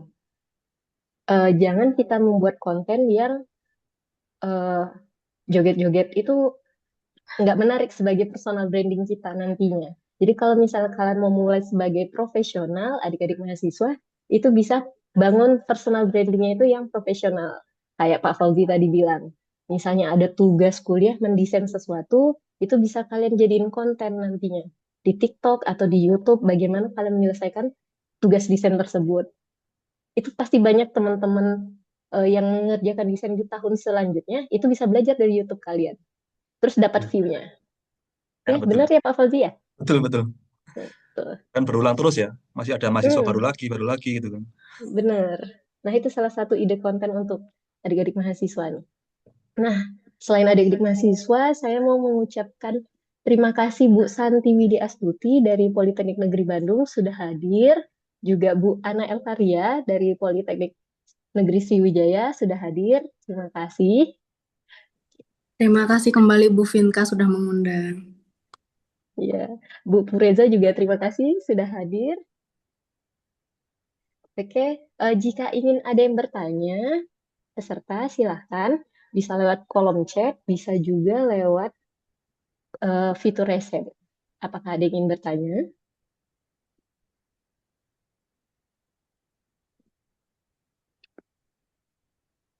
Nah, ini sambil menunggu pertanyaan dari teman-teman peserta ya Pak. Nah, sebenarnya saya tertarik dengan buku yang Bapak baca Pak, Oh iya, siap. yang Rich Dad Poor Dad. Iya, iya. Nah, Gimana, awalnya gimana? saya tahu judul buku itu dari salah satu story Bapak juga di tahun kelam-kelam itu tahun 2019 Oh iya, dan iya. ya saya lihat buku itu sepertinya menarik. Nah, ketika saya baca, wah ternyata selama ini saya mempunyai mindset orang miskin. membeli liabilitas. Ya. Jadi saya membeli handphone terbaru atau laptop terbaru, tapi saya tidak memanfaatkan hal itu. Sebenarnya Hmm, kan kalau kita membeli sesuatu itu harus ada yang kita dapatkan agar betul. terus beruang. Jadi yang saya highlight dari buku Rich Dad Poor Dad itu bagaimana cara orang kaya agar uangnya yang bekerja, bukan dia yang bekerja. Betul, betul. Nah, selama ini saya bekerja demi uang. Itu dia salahnya. Iya betul betul. Sama ya, saya juga dulu seperti itu ya. Kita kan nggak pernah diajari masalah uang, gimana cara ngatur uang kan. Kita baru sadarnya ya waktu baca buku itu ya. Tapi itu memang kalau nggak pernah baca buku itu nggak bakal paham sih konsep yang kita pahami tadi ya. Dan yang penting tadi itu juga sih, kalau kita orang kaya itu kalau beli barang itu pasti barang itu harus menghasilkan sesuatu lagi. Ya. Kalau misalkan ini jujur aja nih ya, saya dulu tuh kalau bikin konten tuh pakai HP Samsung gitu ya biasa kan. Sejak mulai kontennya rame, udahlah ini pakai iPhone. Nah ini iPhone ini saya dulu tuh merasa bahwa iPhone tuh ngapain sih, mahal sekali gitu kan. Tapi ternyata lama-lama, oh iPhone ini bisa ngasilin sesuatu ya ternyata ya gitu. Itu akhirnya ya udahlah nggak apa-apa invest ke alat gitu kan. Tapi ternyata dapatnya lebih gede. Ya udah nggak apa-apa berarti itu investasi yang bagus gitu ya. Benar Itu sih. sekali. Hmm. Oke, Bu Santi ada yang ditanyakan? Bu Ana juga, Bu Pure. Oke, Bu Vinka, saya tanya aja lah. Oh, iya silakan Bu Lilis. Bu Lilis ini Eh, merupakan kaprodi kami, Pak ya, Fauzi. perkenalkan saya Pak Fauji, saya Lilis. Kebetulan saya juga dari orang Jawa Timur, saya dari Blitar, Pak. Oh siap Bu, jauh sekali ke Riau. Iya, dari Blitar, tapi tahun 91 saya hijrah ke Jogja, 11 tahun di Jogja. Terus Oh, sempat di Jakarta sebentar, Bekasi, baru ke Pekanbaru. Terdampar di sini terdampar nih. ya. Waduh jauh sekali. Terdampar. Iya iya Karena iya mungkin iya. tertolak di Jawa ya, jadi di sini. Iya iya iya. Ini saya tanyakan sebenarnya saya tertarik sih eh tentang ini yang pertama ya, bagaimana membagi waktu antara tugas dosen dengan pekerjaan di luar dosen. Siap Karena kan siap. pekerjaan dosen kan banyak sekali ya. Hmm. Sekarang ini aja sudah ada SKP, belum lagi Sama Bu. belum lagi ini. Bagaimana membaginya dengan eh, pekerjaan yang di luar, ya kan? Kan Oke. kita juga ada akreditasi dan sebagainya macamnya itu. Oh iya betul. Iya, Oke, mungkin saya sampaikan ya Bu ya. itu yang pertama. Oh ya ada dua. Kemudian yang kedua cara menambah follower di YouTube itu gimana caranya? Karena kalau So, saya kan saya juga membuat konten ya, tapi nggak saya share, memang nggak saya share di luar. Saya cuma membuat video-video pembelajaran, kemudian saya sampaikan ke mahasiswa saya ya, yang mengikuti mata kuliah saya aja. Saya nggak memaksa mahasiswa untuk mengikutinya atau enggak, karena saya memang tidak melakukannya secara reguler gitu ya. Kan kalau untuk di YouTube tuh seharusnya kan dia apa kontennya kan reguler penambahannya, dan saya nggak mampu kok itu karena perempuan itu kan nggak, kalau dosen perempuan itu otot kawat balung besi lah. Ya, jadi harus ngurus anak, keluarga, kemudian betul, betul. ya di kampus juga banyak, belum lagi urusan yang lain. Tuh, pertanyaan yang Siap. ketiga, ada ini saya juga ada pengalaman ke saham. Saya Siap. kebetulan ikut di iPod ya. Saya tuh selama ini bingung, bagaimana saya mendapat keuntungannya itu eh gini, memprediksi suatu saham itu akan naik dan turun gitu. Itu yang saya belum bisa mempelajari apa ya, mendapatkan ininya, pembelajaran di situ. Karena kadang-kadang kan naik gitu kan, oke turun kita beli, setelah itu ternyata naik ya kita jual gitu. Iya iya iya. Kayak gitu kan fluktuatif. Tapi mengikuti fluktuatifnya, memprediksi fluktuatifnya itu saya agak bingung. Siap. Terutama di perbankan kalau kita pakai apa membeli suatu saham di perbankan itu. Ya, siapa tahu ada tips-tips supaya saya bisa oh kira-kira yang paling menguntungkan itu saham di mana gitu. Siap, Bu, siap. Terima kasih Pak. Mohon maaf ini video tidak saya sampaikan karena ini kayaknya perangkat saya ininya lagi bermasalah. Aman, Bu, Terima siap. kasih ya. Terima kasih, Bu, siapa tadi namanya? Bu Lilis. Saya Lilis ya. Bu Lilis, oh nggih, Bu Lilis. Oke. Ah, teman dari Jawa Timur ya. Terdampaknya jauh sekali ya, Bu ya. Oke, saya jawab dulu mungkin yang pertama dari apa tadi? Atur waktu ya, siap. Baik, jadi begini Bu ya, ini mungkin yang dialami oleh semua dosen ya. Mengatur waktunya kan sulit, banyak kegiatan. Ya saya jujur aja Bu, dulu waktu awal mulai sambil usaha, sambil ngajar, ngasih kursusan itu ya memang berat sih Bu. Jadi eh, saya mengusahakan itu membatasi diri lah untuk pekerjaan di kampus. Saya misalkan ada kegiatan apa itu saya sudah izin dulu. Saya nanti ada ngasih kursus di jam 3 sampai jam 5. Jadi saya mohon izin kalau ada kegiatan berhenti di jam segitu. Itu yang saya lakuin dulu ya. Kemudian kalau misalkan dulu ya di posisi yang saya itu masih waktu rame-ramenya itu ya itu saya menjadi dosen yang apatis ya Bu ya. Ini nggak nggak boleh ditiru mungkin ya. Saya itu dulu menjadi apatis Bu ya. Mohon maaf ini karena di momen ketika saya itu sedang rame, itu momen saya itu sendirian. Saya itu sendirian, saya nggak ada staff yang saya hire, saya ngerjakan semuanya sendiri, bikin rapi sendiri, ngedit sendiri. Klien waktu itu lagi banyak-banyaknya, lagi tiga atau empat lah, Bu. Itu sudah sangat banyak. Ya itu saya menjadi apatis sih waktu itu. Jadi jujur aja waktu itu ya mungkin banyak dosen yang nggak senang ya sama saya ya. Karena ini udah dikasih tugas kok nggak dikerjakan. Tapi saya berusaha menjadi orang yang ya udahlah saya tahu prioritas saya ini sedang merintis ya saya harus fokus di sini karena memang nggak bisa Bu kalau misalkan membagi waktu ketika kita itu mau fokus semuanya. Jadi memang harus ada yang direlakan salah satu. Salah satunya kegiatan kepanitiaan itu saya mulai relakan lah. Saya nggak datang sama sekali. Saya menjadi pergunjingan dari teman-teman saya ya sudah. Saya pasrahkan aja karena saya udah mengalami ini selama 2 tahun. Kegiatan itu nggak mendapatkan revenue buat saya yang masih dosen kontrak. Saya mencari penghasilan lain lah dari situ. Nah, ketika sudah mulai agak rame dan saya bisa meng-hire karyawan, itu momen di mana saya sudah bisa mulai ngatur waktu. Jadi, untuk bikin RAP udah bukan saya sendiri, yang take konten ke proyek udah bukan saya lagi sendiri.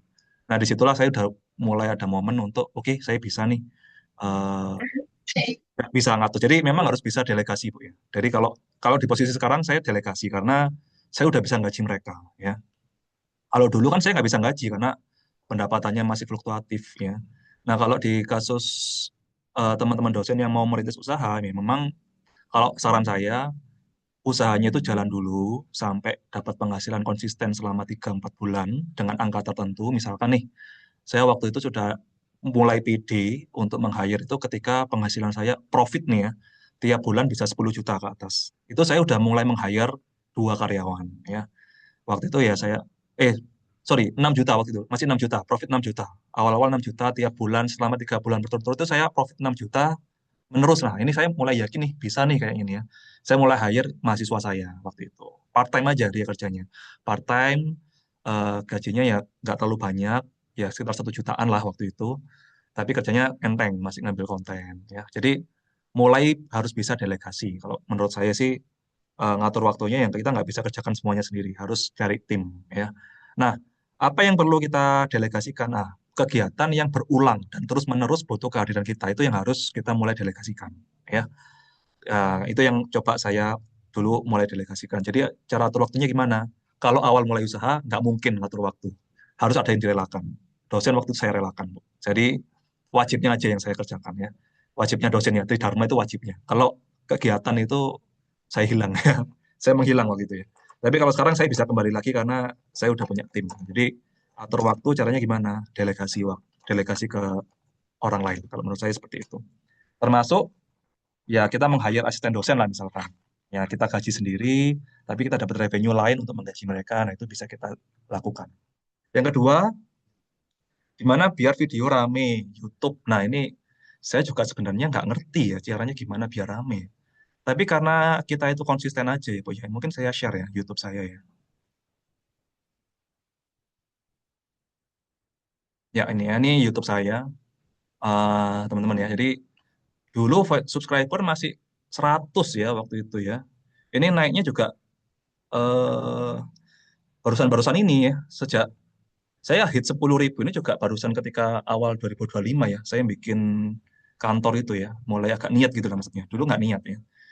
Nah, jadi ini yang ngerjakan bukan saya lagi ya. Ini ada mahasiswa saya yang ngerjakan sebagai editor ya. Nah, gimana tipsnya supaya rame? Kalau saya juga sebenarnya nggak tahu juga, Ibu ya. Yang penting adalah konsisten upload terus tiap hari. Nah, masalahnya kita sebagai dosen itu sulit di konsistennya ya.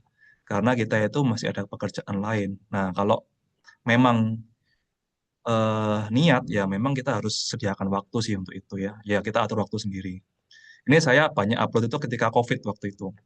Jadi ketika COVID rekaman saya Zoom itu saya record, saya upload ke YouTube. Nah itu lama-lama saya upload semua tuh. Jadi semua kelas saya itu tiap minggu saya record, saya upload. Saya record, saya upload. Ini makanya 5 tahun yang lalu ya. Nah ini, nah dari situ lama-lama ada satu materi yang boom. Ya, jadi Ibu kalau misalkan mau gimana rame, yang penting konsisten aja dulu ya. Upload tentang bidang yang Ibu bahas. Contoh, Ibu bidangnya Bu Lilis ini ngajarnya apa nih Bu Lilis? Mata kuliah apa? Hidroteknik saya. Oh, hidrolika ya. Ya mungkin membahas tentang hidrolika, basicnya apa. Ini sama kayak saya. Saya tuh karena bidangnya manajemen, bahasnya Microsoft Project. Nih, saya sampai ada satu konten yang boom waktu itu, yaitu membuat KPIs rencana dan realisasi di Excel. Viewernya sampai sekarang 200.000. Ini yang tertinggi dari saya. Padahal ini 4 tahun yang lalu. Nah, lama-lama orang itu akan lihat ke YouTube kita karena kita niche-nya memang manajemen konstruksi. Atau Bu Lilis misalnya keairan, ya udah bahasnya air aja. Lama-lama mereka akan memonetasi sendiri, akan mencarikan orang-orang yang memang sedang butuh dengan video itu. Nah, itu yang terjadi di saya. Jadi kalau misalkan mau subscribernya banyak, ya intinya cuma satu, uploadnya yang rutin, itu aja sih. Jadi kalau saya pun sekarang ini viewernya cuma 60, cuma 46, saya abaikan. Saya udah kayak mati rasa. Saya nggak peduli viewernya banyak atau enggak ya. Nah, ini kayak ini nih, 43.000. Karena di antara semua bidang yang kita sampaikan, pasti ada satu dua yang orang itu butuh. Nah, kita nggak tahu kapan itu akan terjadi, ya kan? Yang kita bisa lakuin apa? Ya konsisten aja bikin video terus. Kayak ini, tutorial MS Project, 100.000 viewer. Ini dua.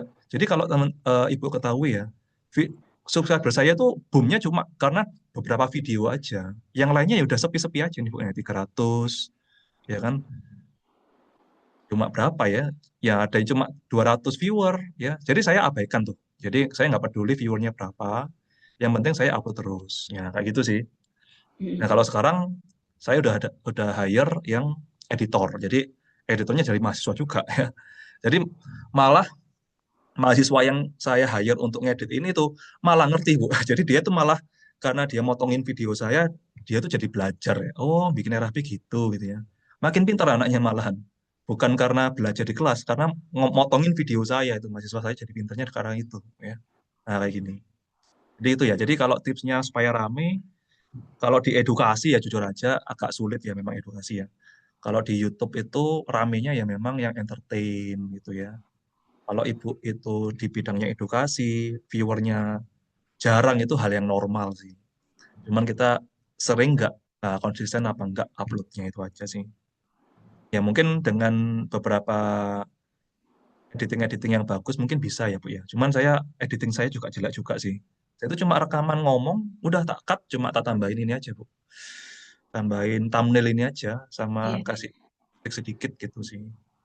Gitu. Jadi kalau cara ngatur waktunya supaya video rame gimana? Ibu rekaman aja yang panjang 1 jam, minta mahasiswanya potongin jadi 4 video, udah upload itu aja. Iya, iya bisa juga. Jadi rutin tiap minggu sudah ada jadwal khusus untuk rekaman. Nah, saya itu bikin jadwal khusus untuk rekaman. Pokoknya saya setiap ini rekaman. Kamu bisanya kapan? Jadi sama mahasiswa itu janjian dulu gitu. Itu yang saya lakukan. Jadi tugas kita dosen jalan, konten tetap jalan ya. Dengan mereka nyetok Bu. Jadi kita itu sekali bikin konten itu langsung 1 jam gitu ya. potongin yang banyak ya. Sama seperti saya ke proyek ini, kalau ini kan edukasi ya. Kalau saya yang proyek itu seperti ini ya, reels apa short ya, ini project yang saya ini. Nah, dulu ini yang saya kontenin proyeknya orang lain, Bu. Ini sekarang proyek saya sendiri. Dulu proyeknya orang lain, saya bikin konten, saya main ke teman saya bikin konten gitu kan. Ya udah saya videoin tuh lama-lama, ya udah proyek saya sendiri. Ya, ini tips investasi untuk kontraktor menggunakan aluminium. Nah, konten seperti inilah yang kita itu nyetok. Sekali datang ke proyek itu saya langsung ambil teks 10 video, 15 video. Jadi seminggu sekali aja. Yang edit mahasiswa. Ya, itu yang saya hire. Jadi ini tetap growth. Ya ini alhamdulillahnya growth-nya karena saya sudah mulai hire orang. Kalau ibu tetap mengerjakan semua sendiri nggak akan bisa. Ya itulah keterbatasan kita ya. Kita harus membeli waktunya orang lain lah, gampangannya seperti itu. Karena harus teman-teman ketahui ya, scale up itu bukan hanya scale up masalah uang ya. Uang itu jadi uang lagi dengan investasi itu bisa. Tapi waktu itu limit kita. Kita harus scale up dengan cara meng-hire waktunya orang lain. Ya, lebih seperti itu ya. Oke, berikutnya Bu Lilis menanya tentang saham. Oke ya, saham. Gimana sih mendapatkan keuntungan dari saham, kemudian gimana naiknya saham itu. Oke. Jadi ini saya investasikan waktu cukup banyak Bu untuk di saham ya. Jadi saya itu kalau di saham itu belajar. Yang pertama dari website ini, namanya Teguh Hidayat. Saya baca tuh jurnalnya satu-satu, saya pelajari cara baca laporan keuangan. Nah, mungkin ini yang banyak orang skip. Orang itu kan kebanyakan invest ke saham itu kalau lagi hype aja, ada dengar informasi ini lagi bagus nih, lagi murah. Nah, itu baru beli. Nah, kalau kita di invest saham itu ada dua jenis keuntungan. Yang pertama dari dividen atau keuntungan dari perusahaan yang kita dapatkan keuntungannya lagi, atau di dividen itu apa ya? Keuntungan perusahaan yang dibagi ke pemilik saham. Yang kedua dari capital gain, Bu. Nah, kita tipikal yang mana dulu? Kita itu tipikal yang mau dapat dividennya atau mau dapat capital gain-nya. Nah, kalau saya mendapatkan capital gain-nya, saya nggak ngejar ke dividen. Karena apa? Saya di posisi untuk growth uang saya untuk lebih gede dulu. Kalau sudah uangnya gede, baru saya cari yang dividen, saham-saham dividen. Ya.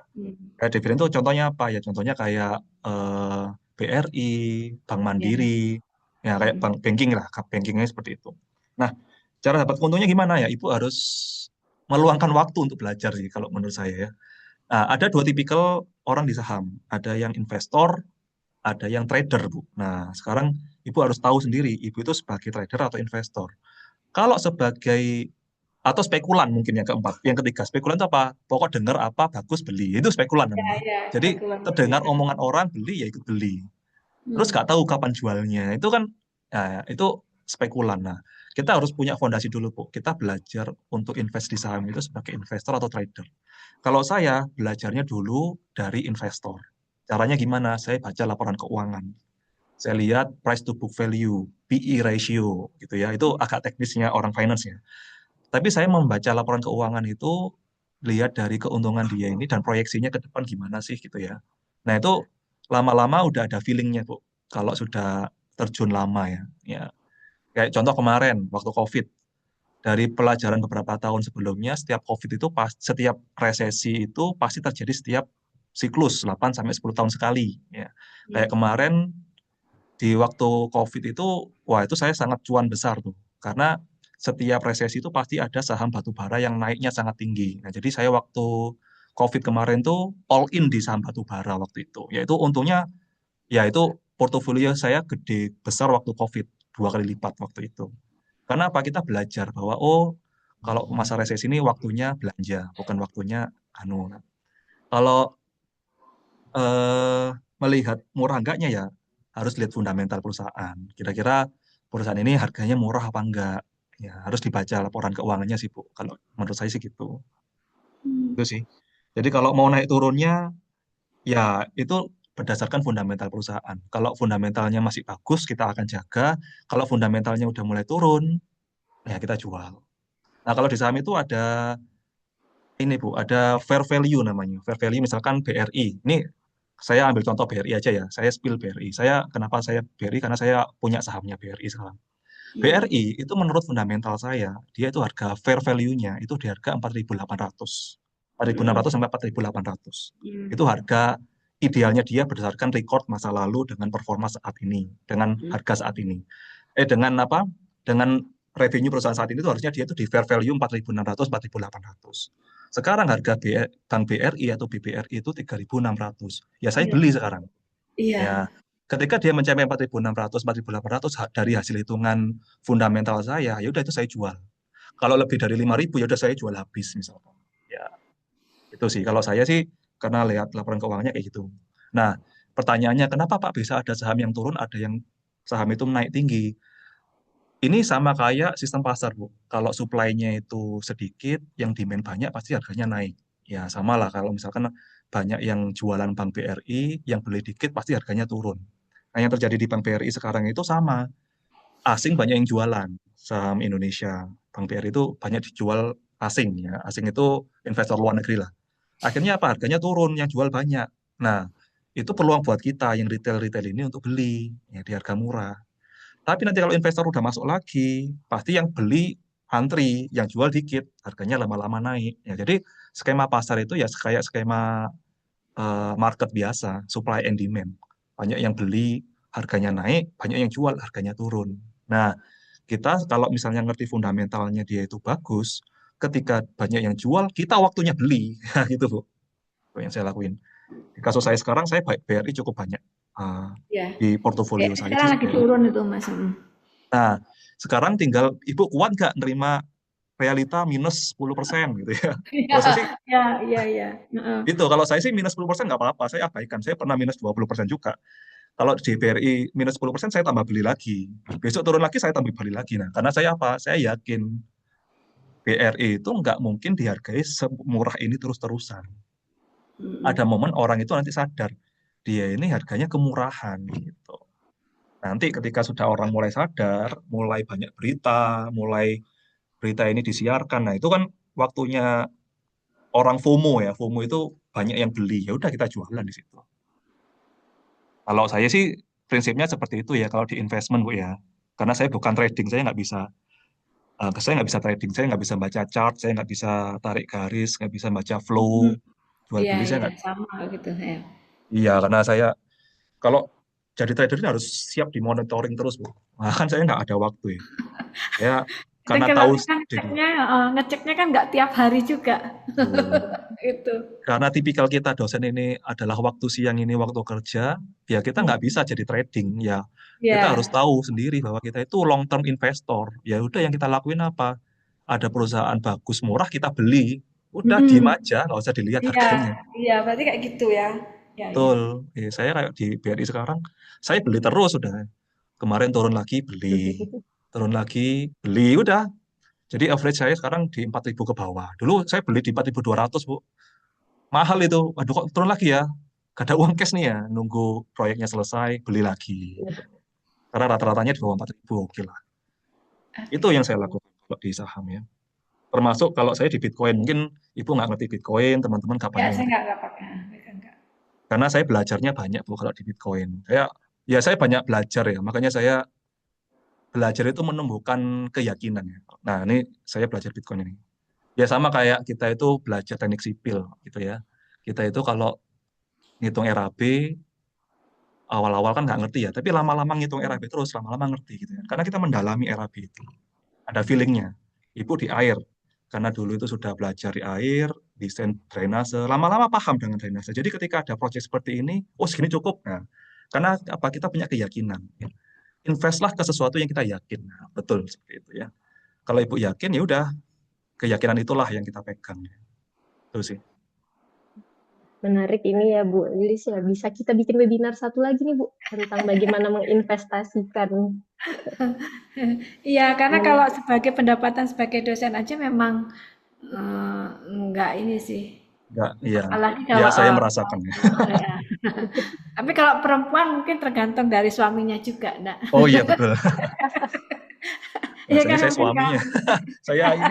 Saya kepala keluarga ya harus cari yang kalau lain. kepala keluarga mungkin beda.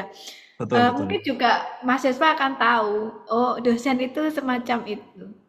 Jadi Ya, ada ya, yang kalau misalnya pengen menjadi dosen ya harus tahan tentang betul. awal-awal di awal karir dosen itu seperti apa. Saya dulu juga semacam itu kalau waktu awal-awal karir ya mengerikan juga. Betul. Anak Kita sampai itu waktu, dititipin ke Blitar itu. iya, kita waktu mahasiswa lihat dosen tuh kayak menyenangkan loh ya. Wah, enak ya jadi dosen. Waktu mengalami kok nggak kayak gitu. Tingkat kesetresannya sebetulnya tinggi kalau Ya, mengenai betul. keuangan dan itu Stressful sih. itu, stressful. Nah, sebetulnya ada satu yang untuk mahasiswa yang ide mahasiswa itu sebetulnya kan sekarang ini kan mahasiswa itu kalau yang pinter-pinter itu kan bisa menyelesaikan suatu soal satu materi tertentu kan. Dan dosen kan tidak bisa ngasih semua soal dan penyelesaiannya. Sebenarnya pembahasan soal dan penyelesaian itu bisa jadi konten untuk mahasiswa itu yang Oh, ya. pinter. Iya, Bisa itu, Bu. membantu dosennya juga, mereka juga belajar dan juga Hmm. mereka bisa eh, mendapatkan follower dari adik-adik kelasnya. Hmm. Ya, Betul. itu mungkin sebagai gagasan awal ya. Siap. Ya, Jadi terima Pak kasih Fauzi, Kak Fauzi. Siap. ya Bu, Terima terima kasih, kasih Bu Lilis. Nah, Lilis. sebenarnya saya sudah mencoba membangun image kalau mengajar ke mahasiswa ya Pak Fauzi ya. Gimana dosen itu keren banget ya. Hmm. Hmm. Tapi Pak Fauzi ini menjelaskannya terbuka semua rahasia dosen seperti apa. Kita buka rahasia Aduh, dosen. iya bener. Nah, jadi sebenarnya pahit-pahitnya nggak kedengeran sama mahasiswa di sini. Mereka ngeliatnya tuh bahwa wah keren jadi dosen gitu kan. Kelihatannya kayak sukses gitu. Padahal Wah, di iya, balik betul. itu, iya di balik itu wah berdarah-darah juga kita. Jadi Dilemanya. benar. Jadi motivasi buat adik-adik semuanya. Kalau mau jadi dosen ya seperti ini kenyataannya nantinya. Nah ini Betul. ada pertanyaan lagi nih Pak dari Samsung SM S721B. Ya, siapa ini Sebut merek Samsung? ini. Iya, bener. Ini bukan iklan ya, Pak ya. Nah, Ya, ya. ada 4 pertanyaan nih, Pak. Yang pertama, bagaimana cara untuk membuat niche konten yang baik dan benar? Itu juga yang Oke. nomor 2, bagaimana cara membuat personal branding yang tepat dengan mempromosikan produk-produk yang kita bikin? Terus, jika kita sudah lulus, apakah lebih baik kita membuka usaha sendiri? Dan jika bekerja, berapa idealnya kita bekerja ikut orang? Ya. Terus yang terakhir nih, satu motif prinsip apa yang Bapak pegang mengenai kesadaran hidup bahwa kita tidak cukup menjadi orang teknik, melainkan juga harus terjun ke dalam dunia ilmu finance. Nah, oke. Apa ya? Saya jawab satu-satu ya. Bagaimana cara untuk membuat niche konten yang baik dan benar? Oke. Kalau niche konten itu menurut saya yang penting adalah yang teman-teman itu kuasai ya. Hmm. Atau yang kalau di kelas yang saya beli itu adalah kontenin apa yang kamu kerjakan secara rutin tiap hari. Ya, di kasus kita misalkan kita itu kerja di kantor, kerjaannya pakai Excel gitu ya. Kita bisa bikin konten tentang Excel yang bantu orang lain. Di kasus saya, karena saya orang teknik sipil ya, saya membangun personal brandingnya adalah di bangunan, ya kayak gitu. Ya kalau teman-teman nggak tertarik dengan bangunan, nggak apa-apa. Saya tuh ada mahasiswa yang nggak tertarik dengan kuliah sipil, dia tuh sukanya dengan skincare. Dia bikin konten skincare, ya sekarang sukses juga. Mungkin lebih kaya dari saya dia sekarang ya. Sampai diundang ke Jakarta dia itu ya. Itu, jadi ada juga mahasiswa yang jadi MUA, makeup artist gitu ya. Lebih sukses lagi dari dosen itu kan. Itu kan membuktikan bahwa sebenarnya itu eh, niche itu kan tergantung dari minat teman-teman ya. Jadi konten yang baik dan benar adalah konten yang teman-teman tuh sukai yang pertama itu. Dan teman-teman lakuin tiap hari. Itu kegiatan apa yang teman-teman lakuin tiap hari itu yang bisa jadi konten. Di kasus saya sekarang, karena saya sipil, saya itu ngajar RAP, udah saya bikin konten tentang RAP. Kemudian saya ada project, ya udah saya bikin konten di proyek yang sedang saya kerjakan. Itu ya, jadi yang baik dan benar adalah yang kita itu rutin kerjakan tiap hari. Bagaimana cara membuat personal branding yang tepat dengan mempromosikan produk yang kita bikin. Nah, yang saya rasa personal branding yang tepat itu adalah sesuai dengan apa yang kita kuasai aja tadi ya. Mungkin menjawab yang pertanyaan tadi ya. Kemudian, jika kita sudah lulus, apakah lebih baik kita membuka usaha sendiri dan jika bekerja, berapa idealnya kita bekerja ikut orang? Kalau menurut saya, teman-teman kalau di awal karir itu mungkin memang harus ikut orang lain dulu, saran saya ya. Kenapa? Karena kita harus tahu dulu dunia kerja itu kayak gimana, kemudian gimana sih rasanya ngatur orang. Jadi kita itu harus ikut kerja ke orang itu untuk belajar sebenarnya. Ya, kalau bisa belajar langsung yang ketemu sama ownernya. Kalau menurut saya ya. Kalau misalkan teman-teman masuk ke perusahaan yang sudah sangat gede, yang mana misalkan sudah major gitu ya, kita nggak punya kesempatan ketemu sama ownernya. Tapi kalau teman-teman itu bisa ketemu ownernya itu menurut saya yang sangat bagus. Karena apa? Ketemu owner itu berarti teman-teman ada akses untuk mengerti mindset dari si ownernya, ya. Supaya teman-teman itu tahu, oh mindsetnya pengusaha itu kayak gini nih. Dia cara dapetin klien itu kayak gini. Misalkan teman-teman diajak untuk ketemu klien sama dia. Dia akhirnya teman-teman belajar, oh gimana sih cara dealing dengan klien. Ya, ini sama kayak staff saya itu yang mulai semester 3 ikut saya. Dia itu ikut saya cukup lama sehingga dia itu ngerti ketika saya ketemu klien itu seperti ini. Dia itu mulai investasi juga ngerti ngikuti portofolio saya gitu ya. Ya, jadi saya tuh kadang enak banget ya anak ini ya. Sudah tak ajarin duluan gitu ya. Coba saya dulu waktu mahasiswa ada yang ngajarin gitu kan. Sampai saya tuh mikir, dia umur 24 udah dapat 1 juta. Saya 24 ngapain itu kemarin. Itu yang saya itu sampai pikirkan tuh ya. Nah, jadi carilah mentor menurut saya. Teman-teman cari perusahaan yang bisa ketemu mentor. Kalau bisa mentornya ownernya langsung ya. Ya. Jadi kalau misalkan nih teman-teman mau ketemu sama mentor ini, mau belajar sama orang itu gitu ya. Teman-teman datang situ, Pak, saya mau kerja ke Bapak, Bapak mau bayar berapapun terserah. Nah, kalau teman-teman itu mau nantang seperti itu, saya yakin owner itu akan sangat appreciate ke teman-teman semua. Karena apa? Teman-teman itu datang untuk belajar, ya. Sekarang bayangin aja, mana ada sih orang yang nolak untuk dapat karyawan gratisan gitu misalkan? Pasti mau lah, ya. Tapi orang yang mau menurunkan egonya untuk dibayar murah, untuk belajar sesuatu itu pasti akan jadi sesuatu, ya. Karena kamu datang ke dia tuh bukan untuk mencari gajinya, kamu mencari belajarnya. Ya, pasti kamu akan dihargai lah sama orang itu. Karena orang sukses itu juga mindsetnya seperti itu, saya yakin. Ownermu itu adalah owner yang mindsetnya mindset orang kaya yang dia itu ngerti nih, ini cara orang sukses nih kayak gitu. Ya, dia pasti akan terbuka sih untuk ketemu sama orang-orang seperti itu. Ya, jadi apakah lebih baik usaha sendiri atau bekerja? Menurut saya coba bekerja sama orang, tahuin ritmenya kerjanya gimana, sama pelajari. Kalau bisa ketemu ownernya langsung lebih enak. Itu menurut saya ya. Terus motif atau prinsip apa yang Bapak pegang mengenai kesadaran hidup bahwa kita tak cukup menjadi orang sipil, teknik aja, tapi juga harus ke ilmu finance. Oh iya benar. Ini menurut saya harus semua orang sih, bukan cuma orang teknik ya. Menurut saya kita itu belajar teknik, tapi masalah kita itu nanti adalah masalah ekonomi. Jadi teman-teman harus tahu ya, ketika nanti sudah kerja, masalah kita itu bukan masalah yang kita itu pelajari waktu kuliah. Masalah kita itu adalah masalah kehidupan, masalah uang. Jujur aja ya. Teman-teman itu mau idealis sebagaimanapun, kalau masalah rumah tangga dan masalah dapur itu nggak terpenuhi, itu pasti akan berpengaruh. Jadi menurut saya finance itu harus dipelajari, wajib hukumnya. Karena saya melihat sendiri, saya itu ada kuli bangunan, yang dia itu seorang guru teman-teman ya. Jadi dia itu guru honorer yang udah bekerja selama beberapa tahun, gajinya sebulan cuma 600.000. Dia itu sampai resign dan menjadi kuli di proyek saya. Kenapa? Ya karena butuhnya uang. Sekarang teman-teman bayangin aja lah, guru. Itu kan orang sarjana. Dia sampai harus menurunkan harkat martabatnya sebagai guru untuk kerja di proyek. Ya bayangkan aja. Karena apa? Kebutuhan dapur itu lebih penting. Dia punya anak istri yang harus dipenuhi. Gitu ya. Jadi kalau mau ngomongin passion tuh urusan belakangan bagi dia. Yang penting anak istri saya bisa makan. Jadi teman-teman harus tahu bahwa finance tuh nggak hanya mengejar orang teknik ya. Semua orang harus tahu menurut saya. Harus belajar gimana cara ngatur uang, terima uang itu harus diapain, cara belanjainnya gimana. Karena kita nggak pernah diajari cara belanjanya gimana, ya kan? Coba, ada nggak yang diajarin? Kamu nak terima duit, taruh uangnya di sini. Nggak ada. Ya, kita tuh cuma tahu cara ngabisin duit. Duit harus diapain gimana kita nggak tahu.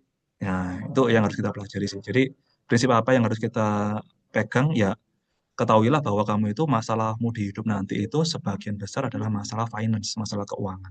Jadi kamu harus melek dari sekarang. Kamu kalau misalnya masih mahasiswa, privilege-nya apa?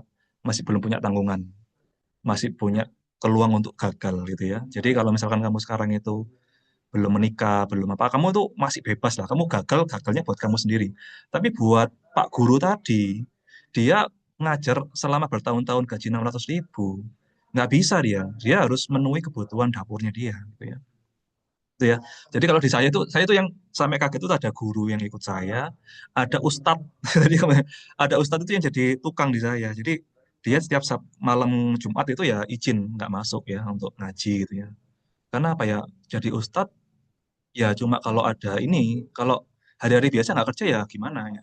Ya kayak gitu ya teman-teman. Jadi memang kebutuhan finance itu penting. Teman-teman harus melek lah ya. Jangan sampai kalau teman-teman itu sadarnya belakangan, menyesalnya nanti ketika tua ya. Teman-teman ingat ya, sebagian besar kita itu nggak melek finance, akhirnya menggantungkan hidup kita ketika tua ke anak kita. Nah, saya punya saran ke kalian. Jangan sampai kalian tuh punya anak untuk aset investasi kalian ketika tua nanti supaya dihidupi, jangan ya. Menurut saya kamu itu harus sudah menyiapkan diri kamu sendiri untuk tidak bergantung pada anak kalian nanti. Itu sih. Terima kasih Bapak. Luar biasa sekali jawabannya. Yang pertama itu ngisi konten. Jadi kayak yang tadi ada konten yang tentang MUA sepertinya familiar ya Pak ya. Siap, siap. Istri saya MUA Sepertinya soalnya. iya, sepertinya MUA itu belajarnya kontennya sama Pak Fauzi deh sepertinya ini. Iya, iya, iya. Nah, itu yang terus juga motif prinsip itu benar sekali karena kami-kami ini sudah bertemu permasalahan keuangan itu di umur 30-an, hampir 40. Jadi Lucu itu kenapa 40. Pak Fauzi menjelaskan kepada adik-adik mahasiswa karena masih muda, kalian lebih pahamnya lebih cepat dari kami. Jadi kalian bisa menghindari permasalahan itu ke depannya. Nah, jadi kalian tidak wasting time, kalian langsung tahu apa yang harus kalian lakukan nanti ke depannya. Karena memang ujung-ujungnya kita masalahnya adalah UUD ya, ujung-ujungnya duit. Dan itu nggak bisa kita hindari. Untuk survive kita butuh duit juga, itu benar. Nah, selanjutnya ada lagi nih Pak pertanyaan dari Oh Samsung iya. tadi. Untuk idealnya menjadi pengusaha di umur berapa dan apakah bisa memulai usaha dengan kondisi kita menjadi karyawan? Ah ya. Eh, di umur berapapun bisa menurut saya. Kalau konten kan nggak perlu lihat umur ya. Teman-teman lihat aja tuh banyak konten kreator yang masih muda-muda juga ada. Hmm. Ya, kalau masih karyawan juga bikin konten bisa sih. Saya kan juga karyawan sebenarnya nih ya. Dosen itu kan karyawan ya. Bisa. Jadi double job bisa menurut saya. Di umur berapapun, kalau teman-teman sekarang misalnya berapa? 18, 19, bisa sih menurut saya. Ya, misalkan teman-teman nih, ini saya kasih ide aja. Anda misalkan masih mahasiswa, jago gambar, jago rendering misalkan. Udah bikin konten tentang render. Cara untuk render, tips untuk render. Lama-lama kliennya siapa? Anak yang mau belajar render, ada orang yang mau bikin interior design untuk rumahnya, itu jadi tuh. Bisa nggak? Bisa gitu kan. Ada nggak? Ada, mahasiswa saya itu ada yang bikin render kayak gitu. Rame sekarang. Rame banget dia ya. Jadi lebih cepat lebih baik ya Pak ya. Iya, lebih cepat. Dia nggak sempat kerja ke orang lain sih. Dia langsung usaha sendiri karena dia suka gambar render gitu ya. Nah, ini mungkin saya tunjukkan aja ya biar menginspirasi ya. Jadi saya tahu ceritanya karena ya saya ada project bareng dia juga ya. Nama IG, oh nggak bisa dibuka. Ya udah nggak jadi. Namanya Karin Maharani ya. Nanti mungkin teman-teman bisa cek ya. Dia interior design. Lulus nggak kerja ikut orang udah, dia desain sendiri. Bisa kok bikin konten tapi dia. Benar banget. Jadi kalau misalnya adik-adik mahasiswa ngerasa, oh aku nggak punya privilege untuk jadi orang kaya karena orang tua aku kurang mampu seperti itu. Tapi percayalah, di setiap itu kita punya momen peluang, ketemu peluang. Entah itu ngerjain tugas aja itu bisa jadi peluang kita untuk jadi content creator, terus juga bisa jadi apa yang namanya mentor untuk adik-adik mahasiswa yang baru Hmm. sebagai mentoring mereka itu juga menjadi peluang kalian yang kalian mulai dari sekarang. Kalau kalian seriusin, itu akan seperti profesional kayak Pak Fauzi. Nah, gitu. Jadi memang sukses itu bukan karena privilege orang tua, tapi kita usaha sendiri juga bisa. Dan itu lebih keren. Nah, selanjutnya ada yang ingin bertanya lagi? Bu Ana Elvaria dari Polsri, silakan Bu Ana, apa ingin bertanya?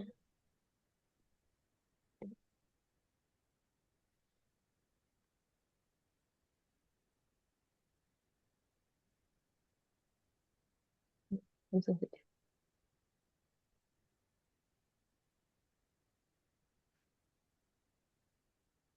Masih mute. Maaf Ibu Vinta dan Pak Fauzi, ini lagi sambil ngajar gitu. Jadi nggak fokus Oh, mau nanya apa. Baik siap. Bu Ana. Ya, terima Aman, kasih aman. ya Bu Ana ya sudah join Iya, webinarnya Pak Fauzi nih, teman lamanya Bu Ana. Lanjut-lanjut ngajar itu. Iya, benar. Bu Santi, atau ada yang ingin ditanyakan? Atau Pak Rido, koordinator program studi dari Polban, Politeknik KPS ya. Bandung. S. Iya, sepertinya Pak. Ini, Bu Santi. Halo, Wis. Assalamualaikum Pak Bu Finka dan Pak Fauzi. Jadi reuni gini. Waalaikumsalam. Ya, ini menarik sekali ya paparan dari Pak Fauzi ya. Memang benar ada beberapa bagian yang memang sedikit yang saya juga pelajari. Waktu itu pas lagi COVID, saya juga baca-baca buku saham. Jadi sedikit banyak mengetahui gimana baca laporan keuangan dan lain sebagainya. Tapi memang ini memang benar kata Pak Fauzi ya, untuk mahasiswa-mahasiswa UNRI memang tidak diajari di kampus bagaimana kita harus menginvestasikan keuangan kita ke bagian lain selain kita hanya menerima gaji nanti pas kerja. Nah, ini penting sekali ya. Selain mungkin rekan-rekan mahasiswa juga belajar mengenai teori dan praktik oleh Bu Finka dan tim dosen UNRI, ini juga materi yang sangat penting untuk dipahami dari Pak Fauzi. Nah, ini saya berterima kasih sekali ya Pak Fauzi sudah menyampaikan hal-hal yang menurut saya penting untuk dijalani masing-masing kita gitu. Kita aja Bu Finka. Ya. Pak Fauzi, terima kasih. Oke, terima kasih. Bu Santi. Terima kasih Bu Santi yang sudah jauh-jauh join dari Bandung. Ya Pak, jadi sebenarnya Kayaknya peserta di kita ada ruangan. banyak. Bener, kesempatan sekalian reunian. Iya. Siap. Ini mungkin Eh, saya share nih ya, mahasiswa saya nih, yang tadi saya ceritakan ya. Jadi, apakah berbisnis itu harus kerja dulu ikut orang? Jawabannya nggak juga ya. Saya nggak bisa share screen ya. eh, Coba Share-nya ditutup ya. view-nya. Nggak bisa share screen. Harus bisa, share screen. Oh bisa. Alt S. Oh nggak bisa ya. Ini bisa. Ini ya. Nah, jadi buat mahasiswa yang tadi tanya nih, apakah harus kerja dulu? Jawabannya nggak juga ya. Ini ada juga mahasiswa saya yang, jadi dia kuliah sipilnya nggak terlalu seneng, nggak passion ya. Dia passionnya malah bikin desain-desain seperti ini interiornya. Ini mahasiswa kami nih ya. Nah, dia bikin interior seperti ini. Dia suka ngerender. Pertama nerimanya jasa gambar, lama-lama dia build juga ya. Belum sempat kerja ikut orang lain. Nah, jadi bisa juga. Jadi sekarang sering kita collab ya. Jadi dia ngasih project sipil ke saya, dia ngerjain interiornya. Gitu sih. Jadi nggak selalu harus nunggu kerja. Kalau punya skill tertentu, teman-teman bisa pakai skill itu untuk dikembangkan untuk bikin konten. Ya, bener. Itu juga ke depannya tema BIM kayaknya lebih menarik ya Pak ya. Untuk Ya, adik-adik mahasiswa bisa mulai konten tentang BIM, bagaimana boleh. pemula Siap, melakukan BIM, itu salah satu ide yang bagus juga. Nah, siap. apalagi ada lagi yang mau bertanya? Kayaknya sudah panjang sesi pertanyaan kita, Kak. Jadi selanjutnya kita mau masuk ke sesi foto bersama dulu sama teman-teman di webinar.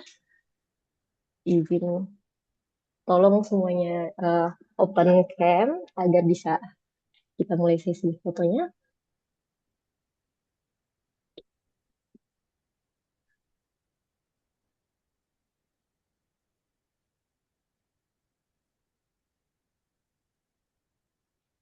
Oke, kita mulai foto bersamanya ya.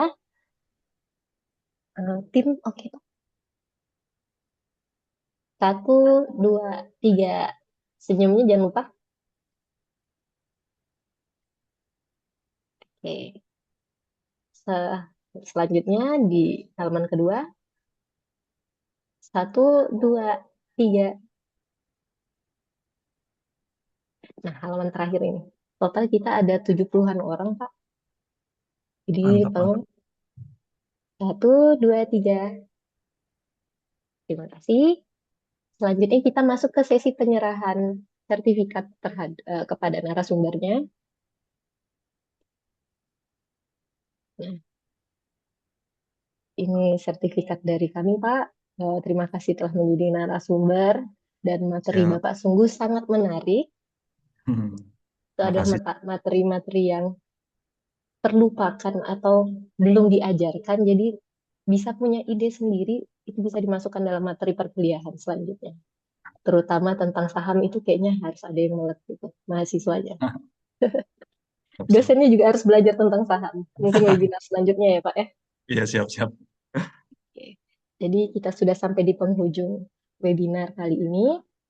Terima kasih kepada Pak Fauzi sebagai narasumber yang telah meluangkan waktu, materinya, dan pengalamannya yang sudah di-share kepada kita semua, terutama adik-adik mahasiswa, juga teman-teman dari Politeknik Negeri Sriwijaya, Bu Ana Elvaria, terus juga ada teman-teman dari Politeknik Negeri Bandung, Bu Santi Widi Astuti, dan Bu Reza, teman seangkatan Pak Fauzi ya, teman sekelas.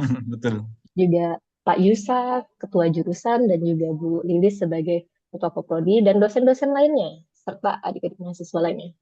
Mungkin webinar ini sebagai pemula, karena ini masih webinar, levelnya masih jurusan, harapannya ke depannya kita bisa jadi webinar nasional, bisa mengajak teman-teman lainnya juga dari universitas lain, kita akan kembangkan webinar ini menjadi webinar nasional. Kalau bisa jadi internasional. Bersedia ya Pak Fauzi ya? Siap, siap. Narasumber selanjutnya ya. Oke. Terima kasih kepada teman-teman semua. Sampai jumpa di webinar selanjutnya. Untuk link absen dan sertifikat sudah ada di kolom chat ya. Silahkan diisi agar dapat sertifikatnya. Oke, lebih dan kurang saya mohon maaf sebagai moderator. Pada Pak Fauzi, terima kasih. Dan teman-teman lainnya diperbolehkan untuk meninggalkan Zoom ini. Terima kasih Pak Fauzi. Siap, terima kasih Bu Vinka. Monggo. Salam buat MUA-nya dan Oh, siap. baby-nya. Siap, siap, siap. Terima kasih Bu Terima Vinka. kasih. Terima kasih Terima Pak kasih. Muji. Bu Lilis. Oke, mohon izin. Iya.